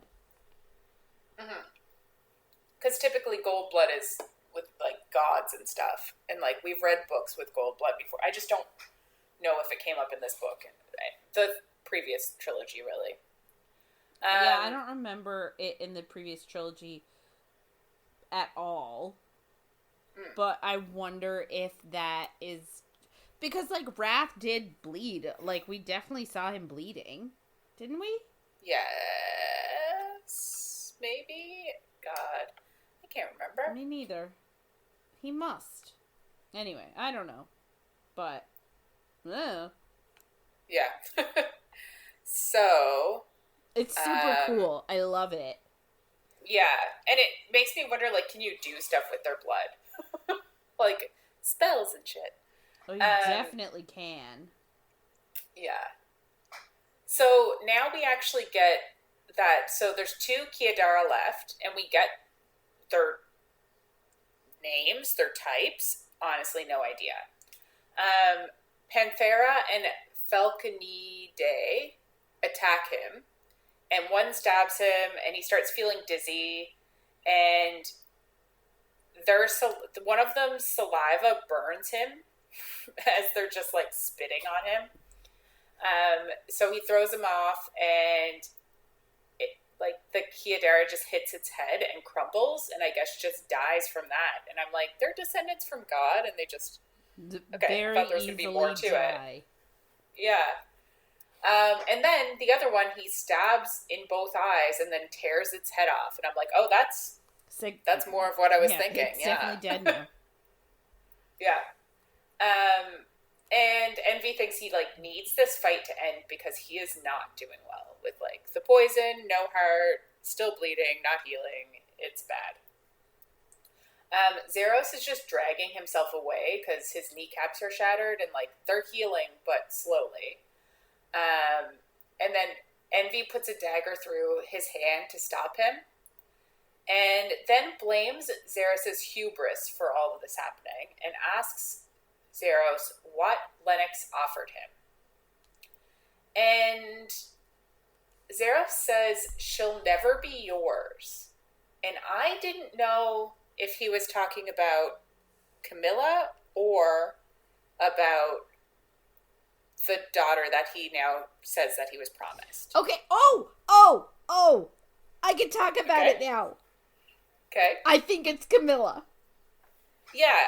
Because, like, remember when Camilla was on the throne with Zeros and he was gonna, or, like, whatever, there was talk, I can't remember when, and he was like, he was gonna make her his princess? Oh, Blade said, be careful or he'll make you his princess? Yeah. And yet now we're learning that Lennox promised him one of his daughters. Yes. One of his... Because literally, so, like, the next part is he promised one of his daughters, and, like, a legitimate one, because Envy's like, one of the bastards? Like, did you even ask? But he's like, no, one of the legitimate... There's 4 legitimate children, 2 sons, 2 daughters, and he promised one of the legitimate daughters. So I'm thinking that one of the legitimate daughters is Camilla. Yeah, which would be interesting, though, because we did get the very... Actually, I don't know. We got at some point that Fairy is, like, the top is ruled by the king and queen, and then there's 4 other sections that are ruled by these 4 legitimate heirs. Right. So it would be interesting if she is one, because did she just, like, abandon her post? leave her? Yeah. Interesting.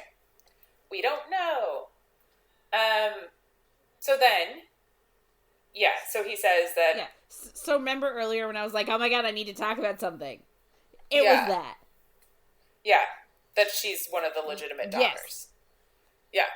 Yeah, that is a good point. Very possible. I swear to God, if I am wrong on this, I will... She has no Fae blood. I will never be the same. I will no longer, like, believe in my ability to, like, read between lines at all. Like, what if I'm so wrong? What if somebody has already read this entire book and is now listening to this and laughing at me so badly because I'm so wrong? It would be pretty funny. If I am so wrong, just send me an email or a chat or something, some sort of message, and just tell me I'm wrong, because I can't take it if I'm actually wrong. We only have 1 week left. So we're gonna know soon. I don't like it. So then we also get that, so of his 4 legitimate kids, they're all rumored to have untold powers. So, again, it's just Camilla. Yeah. So Envy is thinking, like, it would be an alliance with the Fae, which would be advantageous, obviously, but that he knows what Fae are like, which is just, like, a huge generalization. He doesn't say it like that, but that's kind of what he's saying. Because he's like, she would definitely just end up killing Zeros and taking his land to expand the Unseelie court. And it's like, okay, I guess you just know that. Seems wild. Oh my god, is he going to be worried when he finds out that it's Camilla? Is he going to be worried that she's going to do that to his territory? We don't have enough book for that to happen. Good point. That'd be I'm sorry, too much, if this is not resolved by the end of it's gotta be. I will be so angry. It's romance. It's a different couple next book. It can't. But can't do that what if to it's us. one of those things where it's a different couple next book, but then there's still something along here to solve? No, they can't do that. That would be ridiculous. We'll just throw the book away. I mean, episode 3 of Heated Rivalry, episode 3 with Scott and Kip. At the end, if you haven't watched it yet, I'm so sorry. At the end, their story is not resolved, and it doesn't get resolved until episode 5. Yeah. So, like... It's true. But if you read the books, the first book, their story is resolved. By the time the... No, but it's... Yes, it is. Okay. Yeah, the books are different. Okay. They're not, like, they're very... It's very true to the books, but, like, things happen at different times. Oh, okay. Like, Heated Rivalries in, like, the past spanning 10 years. Yes. And book 1 is just, like, a few months. It's less than a full hockey season. Right.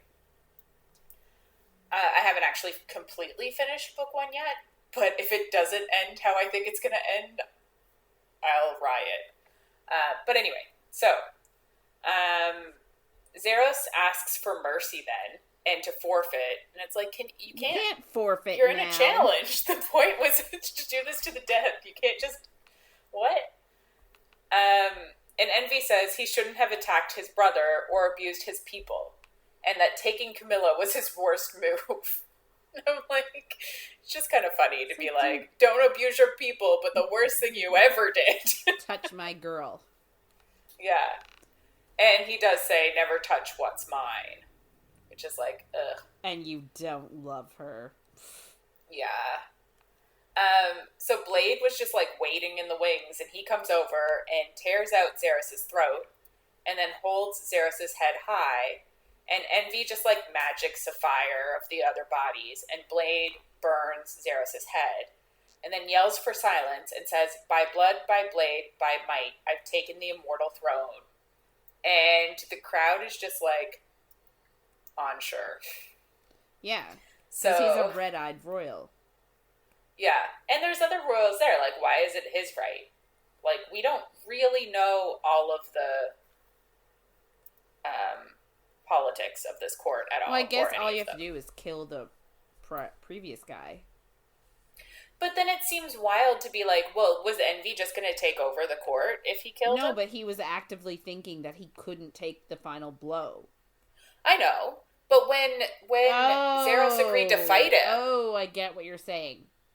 Oh, I don't know. yeah, Maybe he thought that he could just forfeit at the end if, like, Envy was winning. You know what I mean? yeah, He was like, I forfeit, so, like, maybe that was, and maybe Zeros thought that, like, he could win, like, Envy would win, and he would just get to live. he would still, yeah, maybe.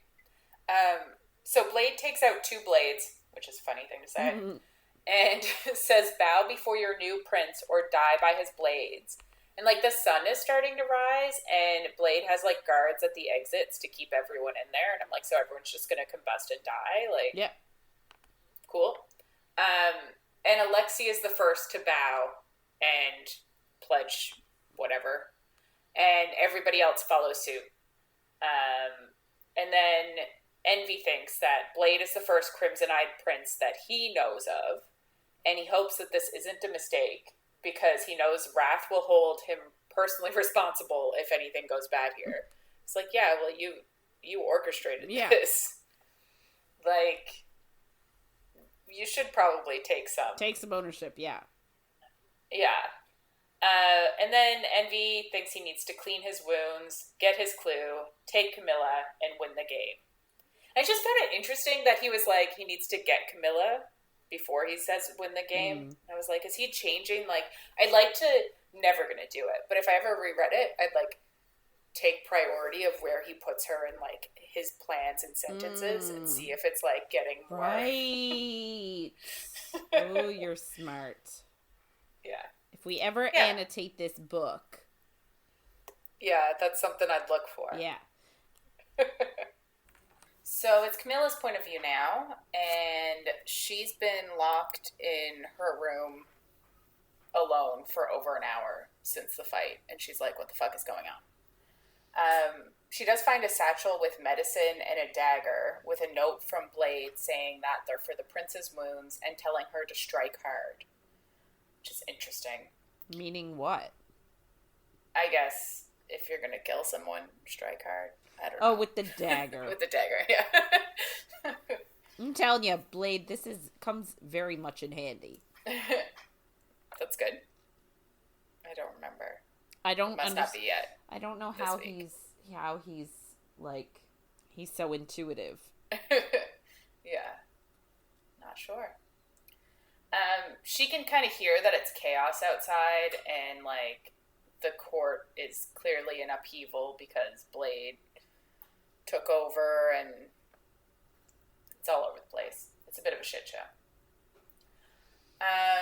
And then she hears someone outside the door and yells out, and it's Vexley. And he's like, let me in. And she's like, the door is locked on the outside, you idiot. Let me out. So he opens the door, and she asks him if he's going back to Waverly Green. And he says he is, but he'll only take her if she agrees to marry him. She's like, for fuck's sake, that's not what I was asking. But she says she isn't going back. And he says he lost the game since Zeros is dead. So whatever his next task was, he can't complete it with Zeros dead, I guess. So he's lost. And he says that she'll ease his pain and they'll marry and sell forgeries until they make enough money to become immortal. It's like, oh, so that's what you're doing all of this for, is immortality, I guess. Yeah. Which is kind of funny. And he also says he's not leaving without a prize, even if it's her. I'm like, fuck you. And what a consolation prize. Yeah. And he says that he's going to take her back to Waverly Green and then basically, like, pump her up with an heir. Gross. Why do they always do that? They have to. So he takes her arm and she tells him to let go, and he doesn't. So she uses the connection and lets the strange feeling under her skin loose. Like, what the fuck? The one that we didn't know existed. Yeah. Also, what? And it floods him with pain, and he, like, foams at the mouth and starts to shake, and he, like, pisses himself, and then he collapses and twitches one last time. So she just killed him. I'm like, okay, I guess that's why she doesn't care she killed the other guy. Yeah, it's normal. She's used to it. She's just a murderer. Like, one more kill and she's a serial killer, isn't it? Like, is it 3 separate kills? And then she almost hears a feminine laugh and thinks her mother would be proud. And I'm like, is the feminine laugh her mother's laugh? Don't know. And then Envy is just there. And he saw all of that. And she thinks maybe they're both damned. And he holds out his hand and she grabs the satchel and the blade and takes his hand. Envy's point of view, he pulls Camilla behind him. And they're at a cottage on the outskirts of his land, of his court. And he tells an unseelie fae to come out. And this fae comes out, and it's Wolf. And Envy knows who he is based on his reputation alone. So I don't think he's ever met him, but he's like, I recognize you as Wolf. And I'm like, that's interesting considering, like, cameras don't really exist and, like, pictures. Like, yeah. It's not a thing, so... Yeah. So there must be something, maybe it's his yellow eyes. He's like, I guess.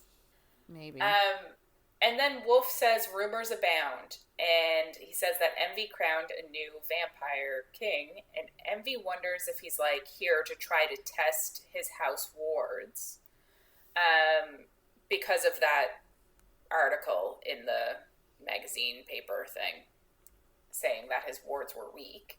It was also called, I think the title was Rumors Abound or something. So it's like calling back to that. But he does ask if Wolf has a message from Lennox. Wolf says that he doesn't, but came here because of the rumors. And he says he'll be seeing the fair winter lady, and shifting seasons are always so beautiful. And Envy asks, well, then he just leaves. And it's like, what was the point of this? What did any of you guys figure out? But okay. So Envy asks if she's met him, and she says that she's heard legends. And Envy tells her not to look so enthralled because Wolf hunts women. But she says that he doesn't actually hunt them. He just, like, he sleeps with them. And then men have come up with this rumor that he hunts them because they don't want their wives to go off with him, basically. Yeah, apparently he's funny. Really good at sex. Yeah. And but, like, didn't realize that. We already know that this is the guy that she slept with. Yeah. Okay. Envy doesn't. Right. Yet. But Envy is just jealous. So they go inside, and Envy is by himself, and he's getting ready to bathe, and he thinks he didn't get his next clue yet.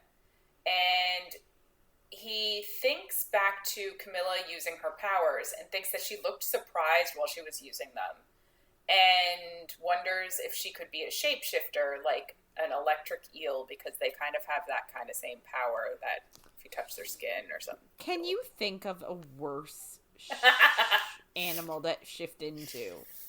Right? I was like, does he think that she would shift into an eel? Power of electric eel. And then you just turn and you're just flopping around on the ground.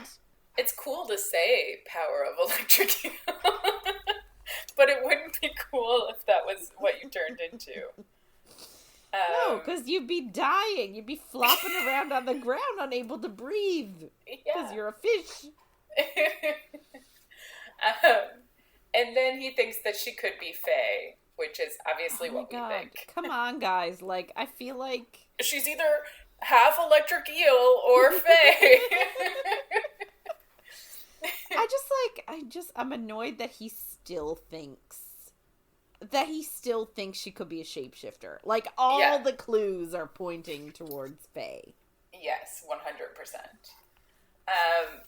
But he does say she doesn't seem to have Seelie blood or Fae ears. And it's like, well, I guess that ruins that theory. Yeah. Ugh. So, she comes into the room now, and she can see his back wounds, and they're, like, to the bone, and he thinks, like, he has a house tattoo, like, up his arm, around his shoulder, and on his chest, whatever. And he thinks that he might even need to get it touched up, because, like, the wounds are so bad. And I hope we get more about this, because I want to know if he does need to get it touched up. And he tells her that she should go, but she says that she has a salve, and that it's from Blade. And he thinks that Blade is clearly strengthening their alliance, and that this likely isn't what Lennox wanted when he wanted Blade made Vampire King.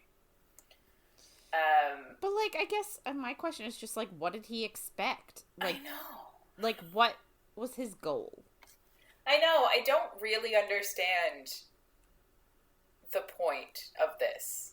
I guess maybe it'll figure out in the next week, but I don't get the point of putting Blade in charge, especially since he has a relationship with Envy. But, like, maybe Lennox didn't know about that relationship, but then I can't imagine, like, he knows Alexei is, I just can't imagine he doesn't know. He knows everything. He's got to be, like, playing at something here. Maybe we'll get it next week. Maybe it doesn't matter. Who knows?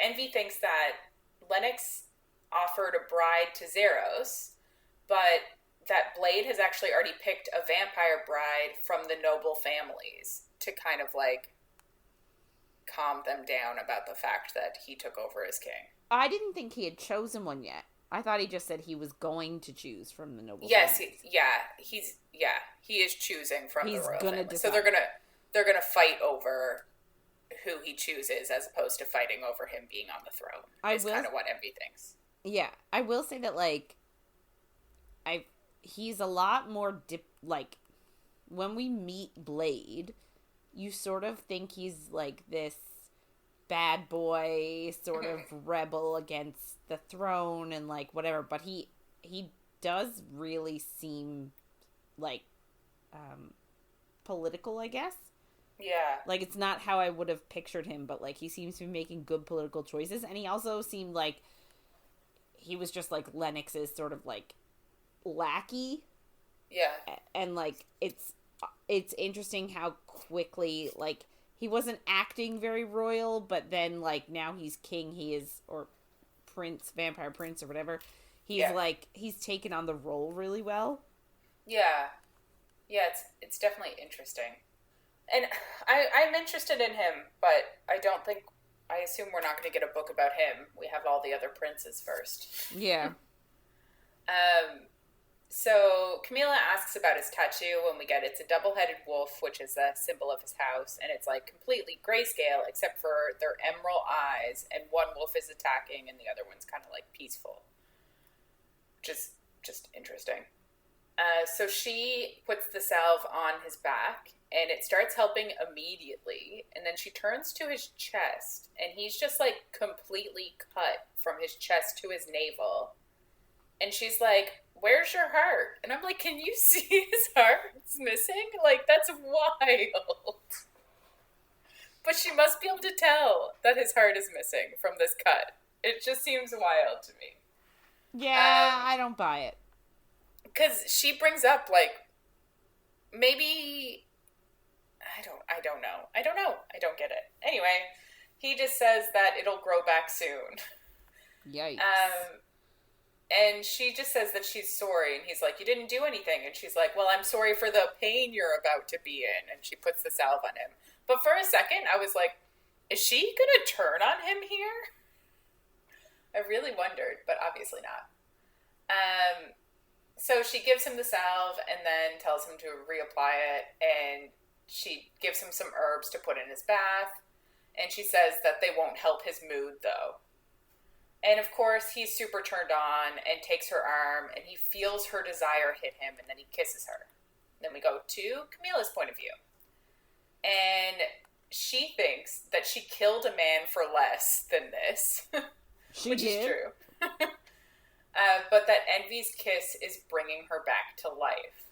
And I'm like, since she used her magic, she feels kind of detached, I wonder. Like, what does that mean? And should I really be putting so much stock in it? Because there's so many moments in this book where it's like, his touch is bringing me back to life, or like making me feel like whatever. And I'm like, is any of this anything? So their hands are all over each other, and he's hard, and she goes to open his pants, but he stops her and kisses her gently, and she thinks it's like this isn't one of their games or like one night, like she means something. And like he's planning to win something more, and she knows it could hurt her, and she just says that she should go because she feels like her heart's at risk now. She's at risk of falling in love with him. So he just tells her to go bathe and rest, and she wants to explain why she needs to protect her heart and that the game is starting to mean something. And then she's just like, no, I can't.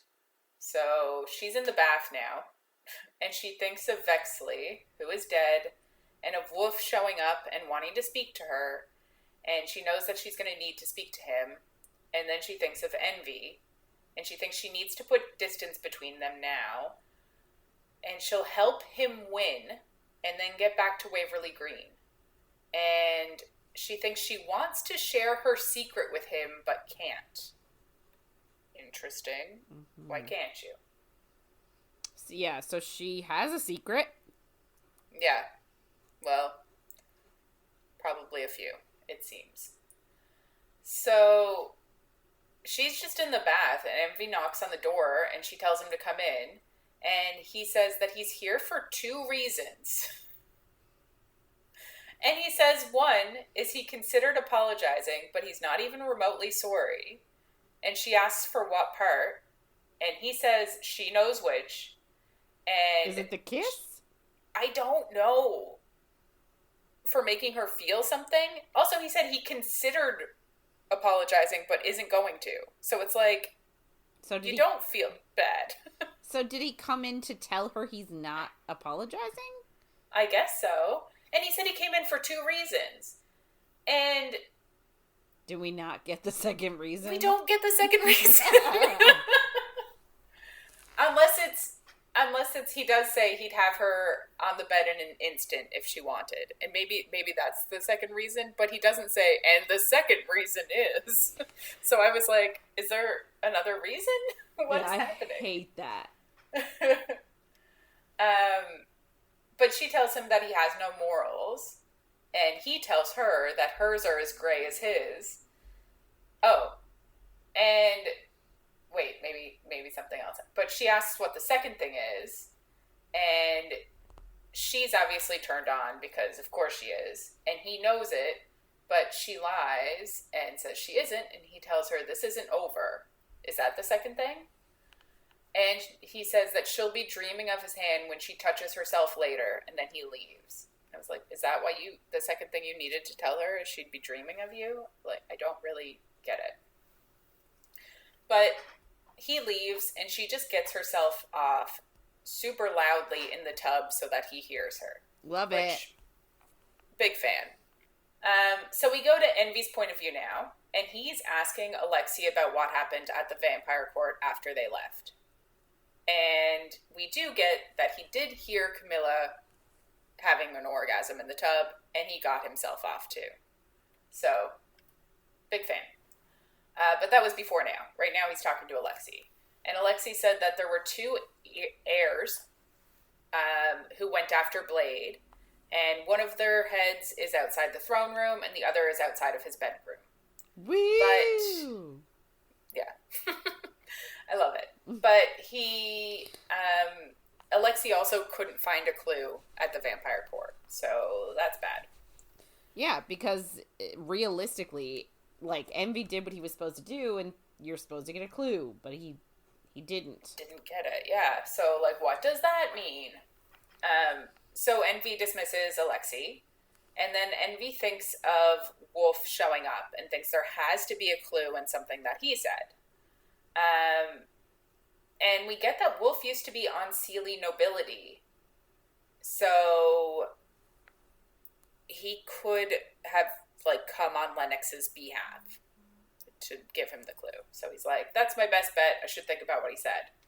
And then he wonders if Wolf is the man from Camilla's memory. And I'm like, yes, he is. Yeah, sounds right. So Envy starts, like, anagramming Rumors Abound, and, like, one points to gluttony because it's about rum, and one is about armor, and that could be wrath, and one is about a mob that surrounds, and that could be pride, but none are feeling right. And I guess this is just how confident he is when he knows that something's right. He just, like, can feel that it's right. Yeah, that's right. He just feels it. So then he thinks now, too, like, he was supposed to go see his court and stuff, but he's worried that everything's gotten worse. And he needs to get this clue. So then he thinks of what Wolf said to Camilla, and he thinks his jealousy kind of clouded him in that moment. And he wonders if Lennox wants her with him at the end as a distraction for him. So he anagrams Fair Winter Lady, and then he just, like, that doesn't really give him anything, so he just thinks of Winter Lady. But then he just, like, senses that Camilla's in the room. And he looks over, and she's wearing, like, his house color green and looking otherworldly, and he's just like, you look fine. Clearly, like, she looks lying. more than fine. Yeah. You big piece of poop. And he thinks that he saw something change for her earlier, but he can't be her knight in shining armor. Of course. So she comes over and looks at the journal, and she says Dearly Twin as a anagram of Winter Lady. And his blood and the chamber both, like, turn to ice, and he's like, shit, that's what it is. And she's just like, oh, it's just a guess. But he says that she's likely right, but he doesn't know what comes next. And obviously, you hear the word twin, you think of Vittoria and Amelia. But, like, Dearly Twin doesn't make sense. Like, it doesn't make sense as a phrase. Dearly Twin. Yeah. I don't understand how they got that anagram when those two words together, they're just two words. Yeah. Don't know, man. I guess she was just coming up with words. And it wasn't on his list already. So then he just says that she should eat, and that there's a paint studio and a library, but he needs to go to his house for a private matter that will likely take hours. And she flinches because she thinks back to him saying that sex with him takes hours. And he feels like a villain, but he knows it's necessary, especially if Vittoria is involved. And he'll do much worse than this if he has to. So we go to Camilla's point of view, and she knows that he lied about meeting a lover. Just knows it. And she thinks, like, she's a guest in his circle, so she can go visit anywhere she wants. So she looks at all the clues that he threw away, and she realizes, like, he thinks that Wolf gave the clue, but she thinks she doesn't. I'm like, interesting. So a maid brings her a cloak and some gloves, but something's weird with her. So Camilla asks if she's alone, and she says that there's also a footman. And then just has to go. And Camilla's just like, oh, maybe he just doesn't use the cottage often. That's fair. And you're like, you're so close all the time to figuring something out, and then you're just like, oh, it must be nothing. Yeah, because she's just like, she's very much like, it's weird that somebody of his station, especially somebody with his sin, right? Like, technically everything should be overloaded so that you're envious. So she was like, a place like this would be swarming with servants, but there's literally only one. And then the footman. Because the missus was... It took a few minutes for her to get her cloak, and the missus was like, sorry, I was in the kitchen. It's hard doing everything. And she's like, why would you be alone? Yeah. So she goes outside and goes to, like, the far west side of Envy's circle. And I'm like, did she figure this out through the clues that Wolf said somehow? Like, I don't know how she figured out where he would be. Yeah. Or, like, did she just use her, like, intuition? Yeah. And I don't know, because he does say something about, like, seasons changing or something. And I'm like, maybe that is a clue that I don't understand. I don't know. But she gets into the woods and it's very quiet, so she knows that there's a predator nearby, and then she finds Wolf. And he's looking super fey, and she allows herself to admire him. And she asks for his message. And, like, he just, like, starts dancing with her. And calls her his sweet little lover, and tells her to come to court to have sex and do mayhem with him. And so he's straight up fey, like.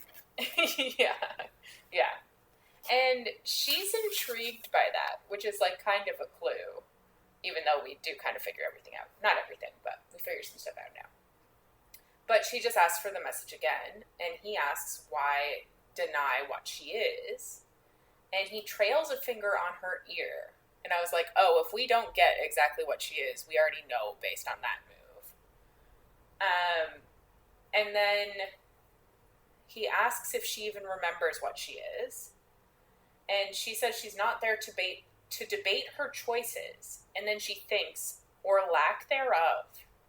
And I'm like, did her mother take her away and she just didn't have a say in it? Like, is she in hiding for some reason? Like, I don't really... There's got to be more to her story. And hopefully we get it next week. Yeah.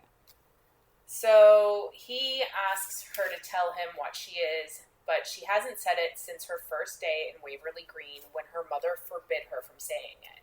And then I'm like... So, if her and her mother showed up in Waverly Green, is her father not her father? I've read ahead, so... You know the truth. I also spoiled myself, so I know the truth too. But I'm not going to get into it, because I don't know why, or don't know the reasons, or whatever. He then asks to remind her what it's like to be with an equal and not to hold back. And he says, flirt with your demon now, but when the time comes, you will mate with a fae in the wild court. Yeah, so he says she'll mate with a fae in the wild court. Which is just interesting. Yes, like, please. Yeah, but also I'm like, she's mating with a fae, then you'd think they're probably the same species. So she asks if he's trying to stake his claim, and he says that he was sent to watch all the players, and he just ended up watching her in Waverly Green because he saw her there. It was kind of like a lucky coincidence. But, like, didn't he already know that she was in Waverly Green? Or it doesn't really... I think so, because, like... She met him at the market. Yeah. And they had sex. Yeah. So, like, he knows where she is. Yeah. So he was sent to watch the players, and then he was just, like, not watching the players. He was just watching her. But, again, I guess I understand, like, if he's obsessed with her or something. Yeah. But, like, I just am like, you knew where she was this whole time. Like, why is it a big deal? Yeah. He did tell her he would come back for her. So I guess. Fun. Yeah. And then he just asks her to be his mate. And he says, it doesn't need to be about love, just an alliance for now, and he'll bring her wherever she wants to go. And she knows that this is a Fae deal. So if she says that she wants to go to Waverly Green, he'll bring her there, but she won't be able to leave. And she knows that, like, this is coming from Lennox, too. Like, it isn't just Wolf. So she says if he's serious about an alliance, to answer a question. And he tries to bargain for a kiss, but she threatens his favorite head.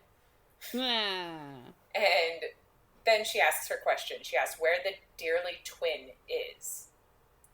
And he kind of funny, he doesn't say where it is, he just answers what it is, which is, like, interesting for a Fae, because you'd think they'd be very to the T of answering only the question that was asked.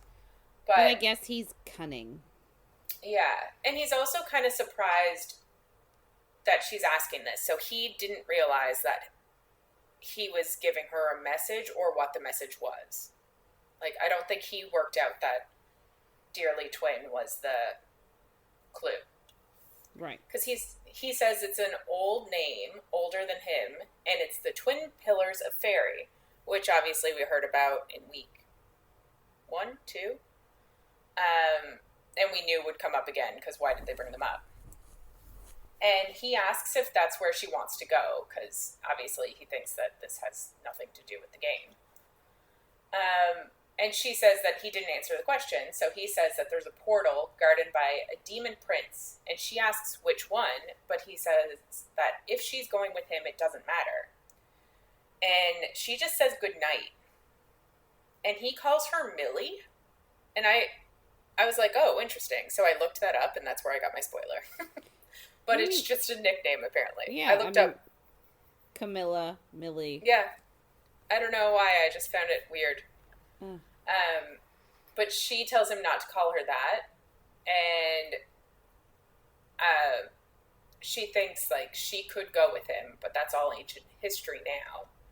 And he looks at her locket and asks if it was a gift from her mother, and then he, like, touches it, and it must, like, burn him or something, because she thinks it repels unseelie males, so it hurt him in some way, but it's a fun locket to have.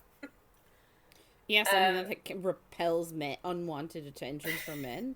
Yeah. Where do I sign up? No, I'm kidding. Exactly. I don't get any attention from men anymore, except for my husband, and that's not unwanted. It's not unwanted.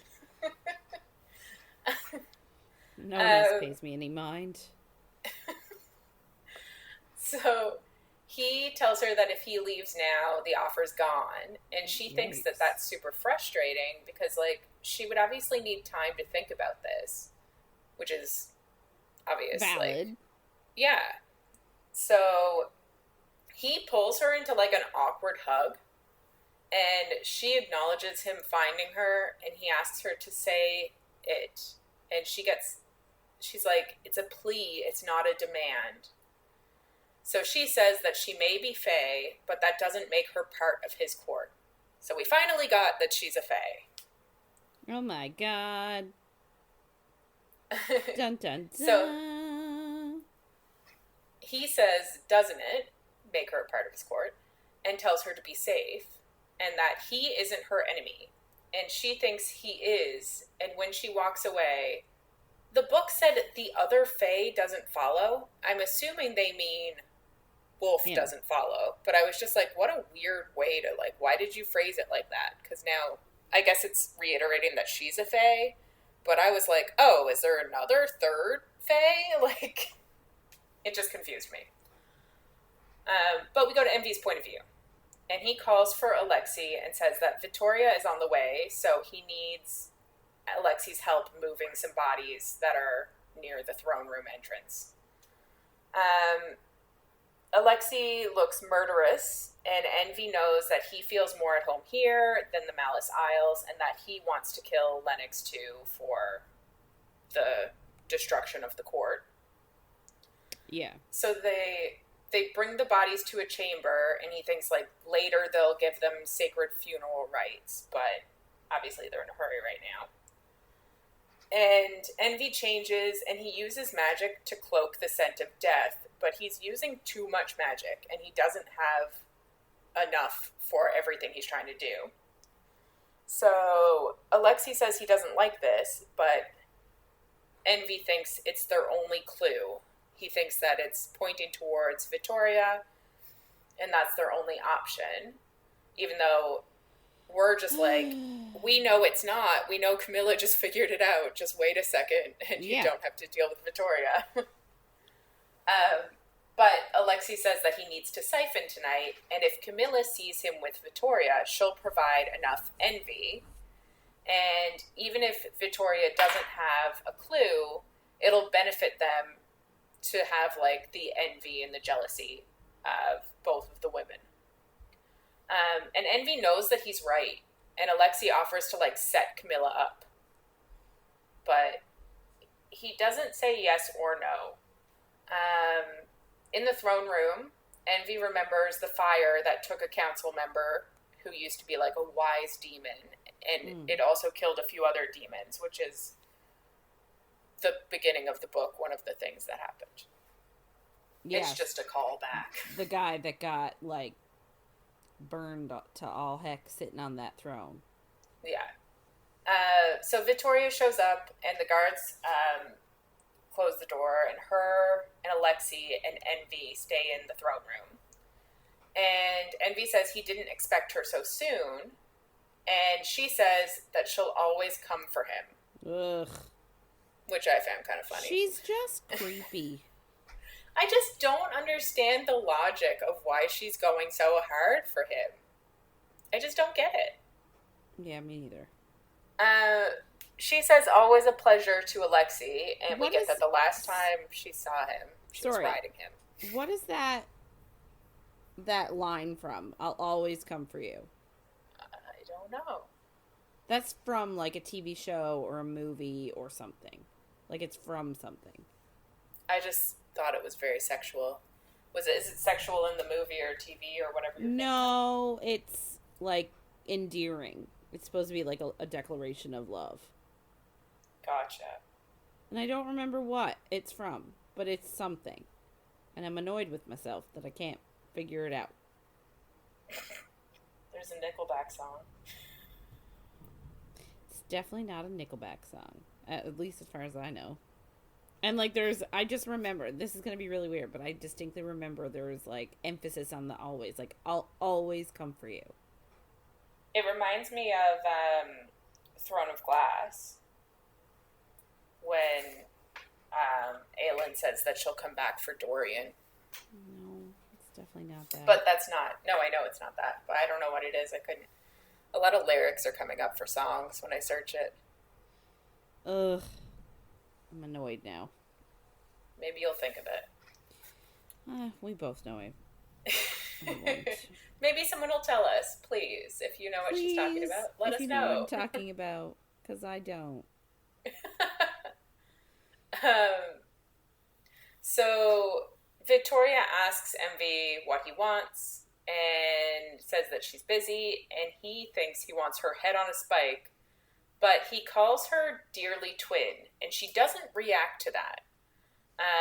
But she asks if he's ready to play, and he asks if that's the price, and then he thinks, like, of the clue.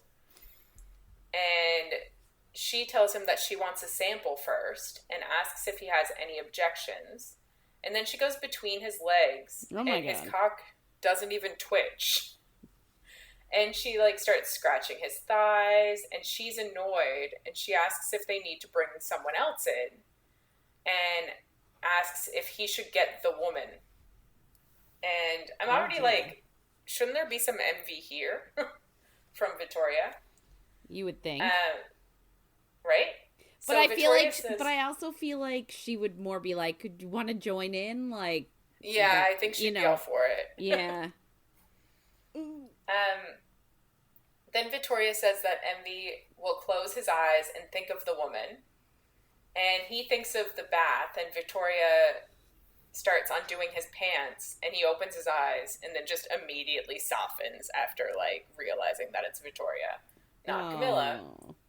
And she asks what's wrong and if he's in love. And he says, of course not. And she asks, of course he is. Right. She asks if the rumors are false, that he's a good lay, and he says that he's got a lot of it on his mind right now, which is just kind of funny. And terrible he doesn't like her. Yeah. And he doesn't like her, which is, you know, a better excuse. But she's like, well, did you like everybody that you fucked? And he thinks no, but he doesn't say that. But he says he'll try again. And Victoria asks what the woman looks like and says that she'll glamour herself, which pisses Envy off. But then Alexei just describes Camilla, which is just like, oh. He's trying to be helpful. He is. I'm like, why are you even here? But just imagine how, like, I wonder, like, Alexei, why do you think he hooked up with Victoria? I don't know. That's my big question. Sounds like he just hooks up with anyone and everyone. It's just an odd decision to make. Yeah. Like, Victoria. Yeah. It is weird. Victoria then tells Envy to close his eyes, and she undoes his shirt and starts, like, licking his throat. Ooh. And tells him to pretend that she's here. And she asks what he would do, and he imagines that Camilla is there and everything that he'd do to her, and he gets, like, super hard.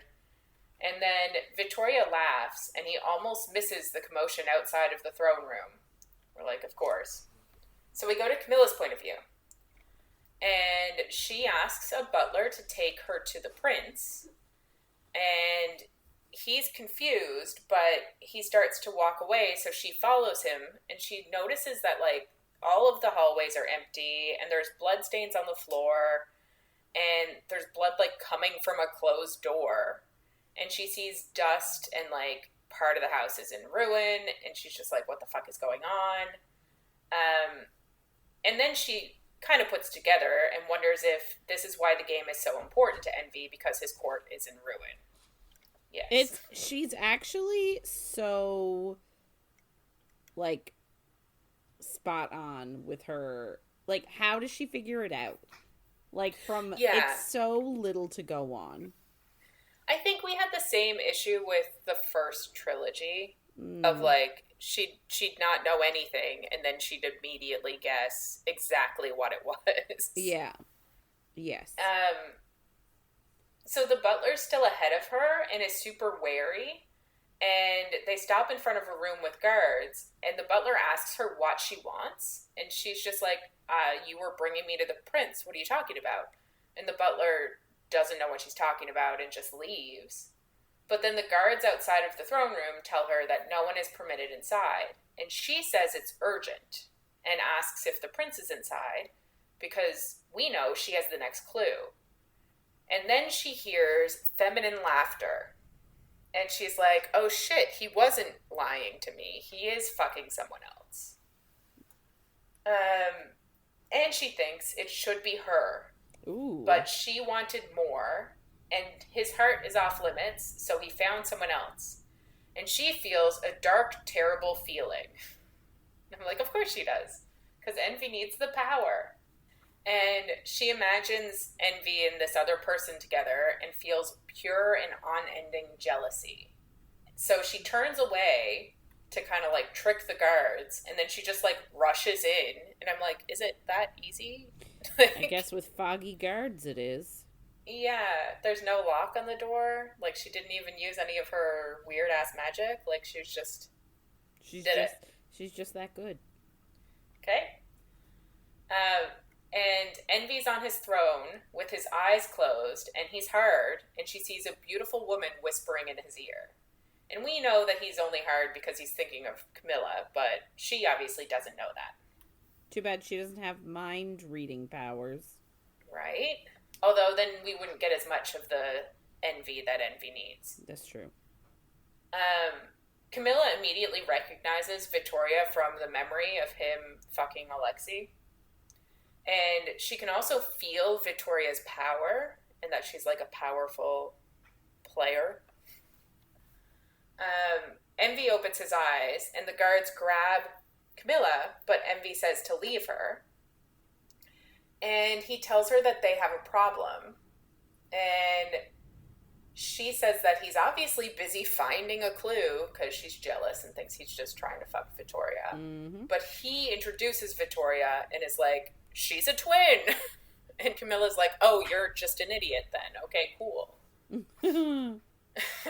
So she realizes, like, he is trying to figure out the clue. And then Vittoria just asks if they should take turns. And Camilla's jealousy is wild.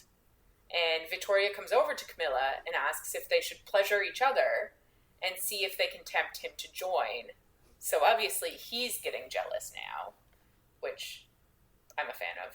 So, like, does his own jealousy and envy fuel his sin? I don't know. You'd think it would have to be other people's, right? Yeah. But I just like him feeling jealous. You'd actually think him feeling jealous would detract from his powers. Yeah. But I have no idea if that's what happens. But I just like him feeling jealous because he makes other people feel jealous all the time. It just feels like karma. Yeah. Vittoria asks what it is about her, if it's like her presence something. And she even says that, Vittoria says that Camilla's presence incites passion. And Camilla thinks that that's a part of her true nature. And I'm like, interesting. What kind of fae is she? What does she do? And then Camilla wonders if she should just seduce Vittoria in front of Envy. And I'm like, whoa, that would be a turn of this book that I'm ready for. That none of us would have expected. No, but I'll read it. Big fan. But then Envy gets up and, like, crowds Camilla, but she's not going to back down, and he pulls off her cloak and says that she smells like Sealy. And I'm like, funny, because she is. But that's not what he's talking about. Well, the thing is, we don't know what type of fae she is. No, I guess I'm just assuming she's Sealy because we haven't met any Sealy. Besides that one guy that Vittoria had his heart. Or Vittoria used Was he Sealy? He was Sealy. Okay. Fair. That one guy. But, like, he was negligible. Barely even in the thing. He was there for a second. So Envy tells Alexei to see Vittoria out, and she doesn't want to leave, but Envy tells Alexei again and uses, like, some of his magic to, like, make it a command. So Alexei does bring Vittoria out, and he leaves too. And Camilla realizes that Envy is jealous that Wolf touched her. And she thinks that she's not jealous of Vittoria, but she's envious that he would touch another when he should only touch her. Oh. And I'm like, man, you know it's only one night. Like, you're going to get your feelings real hurt. And Envy asks if she fucked him, meaning Wolf. And she realizes this isn't about her. This one night rule is to punish himself so he doesn't have to risk his heart again because he was hurt before by the mortal. So she tells him that she did, I guess, fuck Wolf once. And she tells him that, yes, it was the memory she showed him. And it was 2 mortal years ago.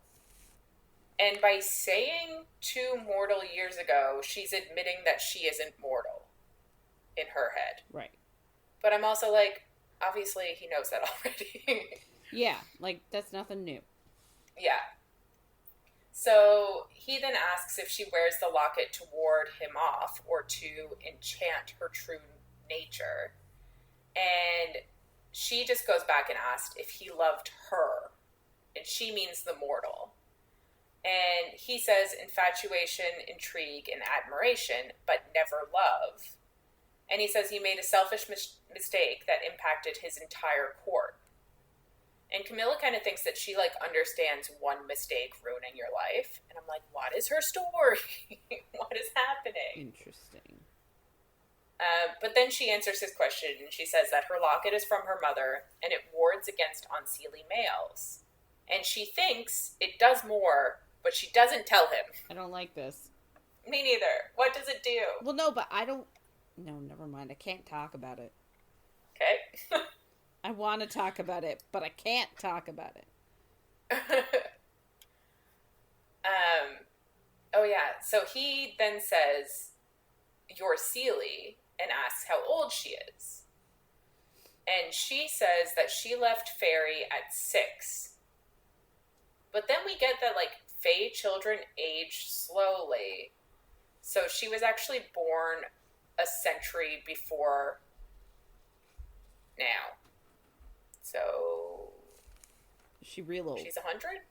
Yeah. Ish. Yeah. But when she went to the mortal world, she aged, like, her body aged to adulthood, but now she's going to stop aging and look like this forever. Because, of course. She then asks him if he was going to bed the goddess, and he says that if it came down to it, he would have. And he's being an ass about it, and she tells him to go after her then. But she says that she's there because she deciphered the last clue. She tells him the Dearly twin is a carved pillar, and she says that's why she spoke to Wolf, and she did it for his game. But then she does say that Wolf asked her to be his mate, so maybe she'll let him convince her after all of this. And he says the twin pillars of Fairy, and he's kind of like figuring it out. And then he's like, wait, what? He asked you to be his mate? And she's just like, she just says, like, you care about that. And he then implies that wolves mate for life, and wolves are his house symbol. And I'm like, is he implying that he wants to be her mate at this point? Because, like, he's all over the fucking place here. He's like, it's only one night, but yet, did you forget? Wolves mate for life. And it's like, dude, Yeah. What? Wait. You're too wishy-washy here. Are you admitting your feels now? Pick a side. Because I will say that, like, I really thought that, so, like, when we first meet Lo, like, Sloth. Yes. And he says, envy is incapable of commitment because his sin literally won't allow it. Like, I really thought that would be a bigger problem. Yeah. But it seems like it's not. It's just not. It's not going to be an issue. I guess his brother doesn't know him as well as he thinks he does. I guess. But yeah, I thought that too. I was like, oh, that makes sense. Like, yeah, no, it makes because I was the envy. Yeah, I was genuinely like, how are they gonna fix this so that they can be together? Like, what's gonna happen? Yeah. I guess they're gonna get Vittoria to come over and then get her to watch so she's jealous. Like, I don't know. I think she'd like it though. Yeah. I don't know. But Camilla then says that he only wants one night, and she says that she's supposed to swear off all other lovers for eternity because he wants one night. Like, that's not fair of him either. If he's getting one night, sure, she can still go mate Wolf after that. But clearly, he's in love. Yeah. He then tells her that his cop refused to cooperate with Vittoria, and then he corners her, and she's just immediately turned on, and he starts, like, grinding on her, and he says it isn't a problem, not with her. I'm like, oof. And she just, like, starts touching him everywhere, and he says his only problem is he wants her, and she thinks that they can have one night, and they are both equals. So that's something that Wolf brought up, that, like, having sex with somebody who's actually equal and not fragile, I guess. Yeah. And he says he should be, like, going to the next clue, and, like, his court stands in the balance, but he's here with her. And he says that he wants her shouting his name every time she comes. And she destroyed him, and he wants to return the favor. And, like, they're just grinding on each other, I guess. And he says, tell me what you want. And she holds him closer, and she thinks he's ruined her, and he made her think of who she is, and he was right. She doesn't want Prince Charming. She wants the demon demanding pleasure. So she kisses him, and she says, "Destroy me, kiss me," and he does.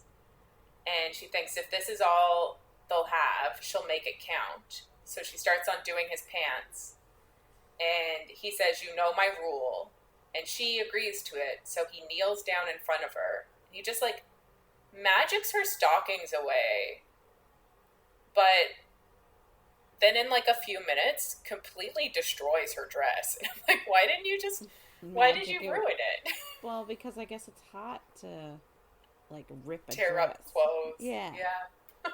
I guess he can get someone to fix it, or he can magic it fixed, but I'm just like, it's just funny. Didn't he magic the dress in the first place?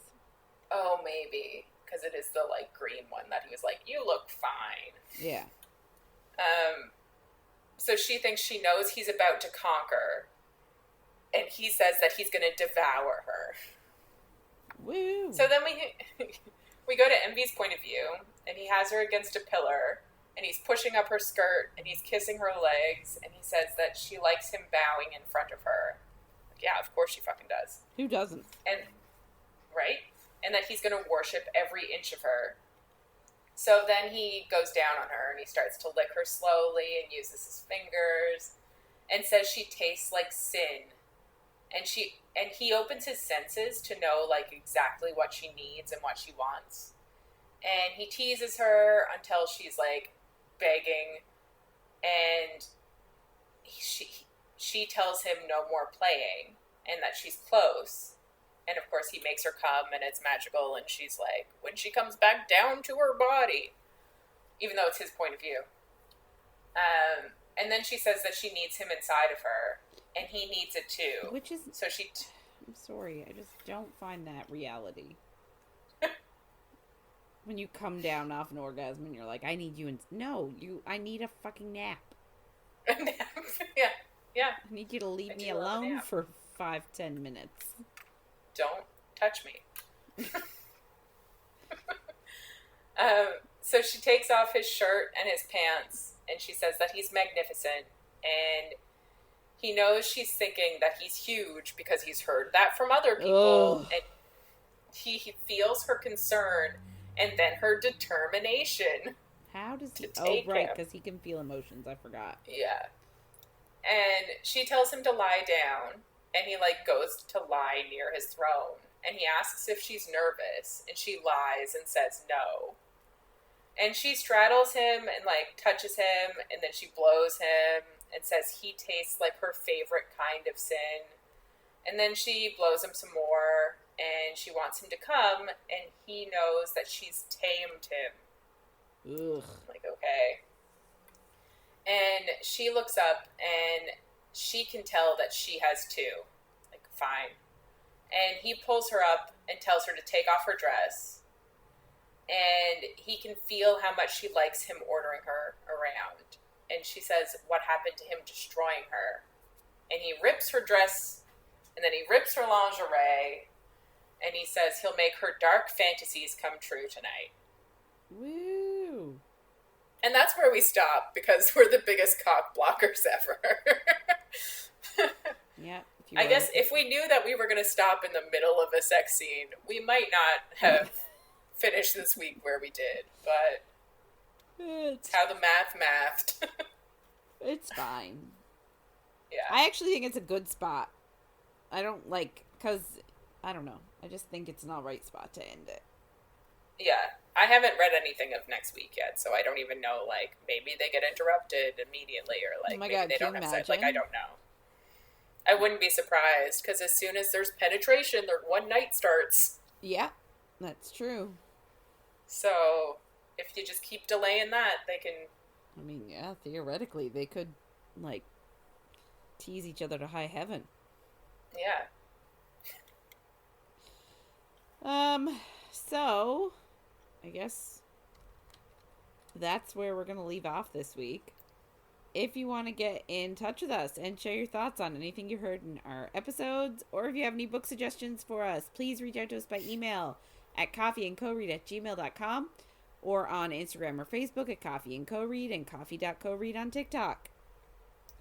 So next week, we're going to be finishing Throne of the Fallen, so that's chapters 53 to 71. So make sure to follow along, and if you're enjoying our chats, don't forget to follow, rate, and review wherever you get our content. Thanks for listening, everyone, and we'll see you on the next page.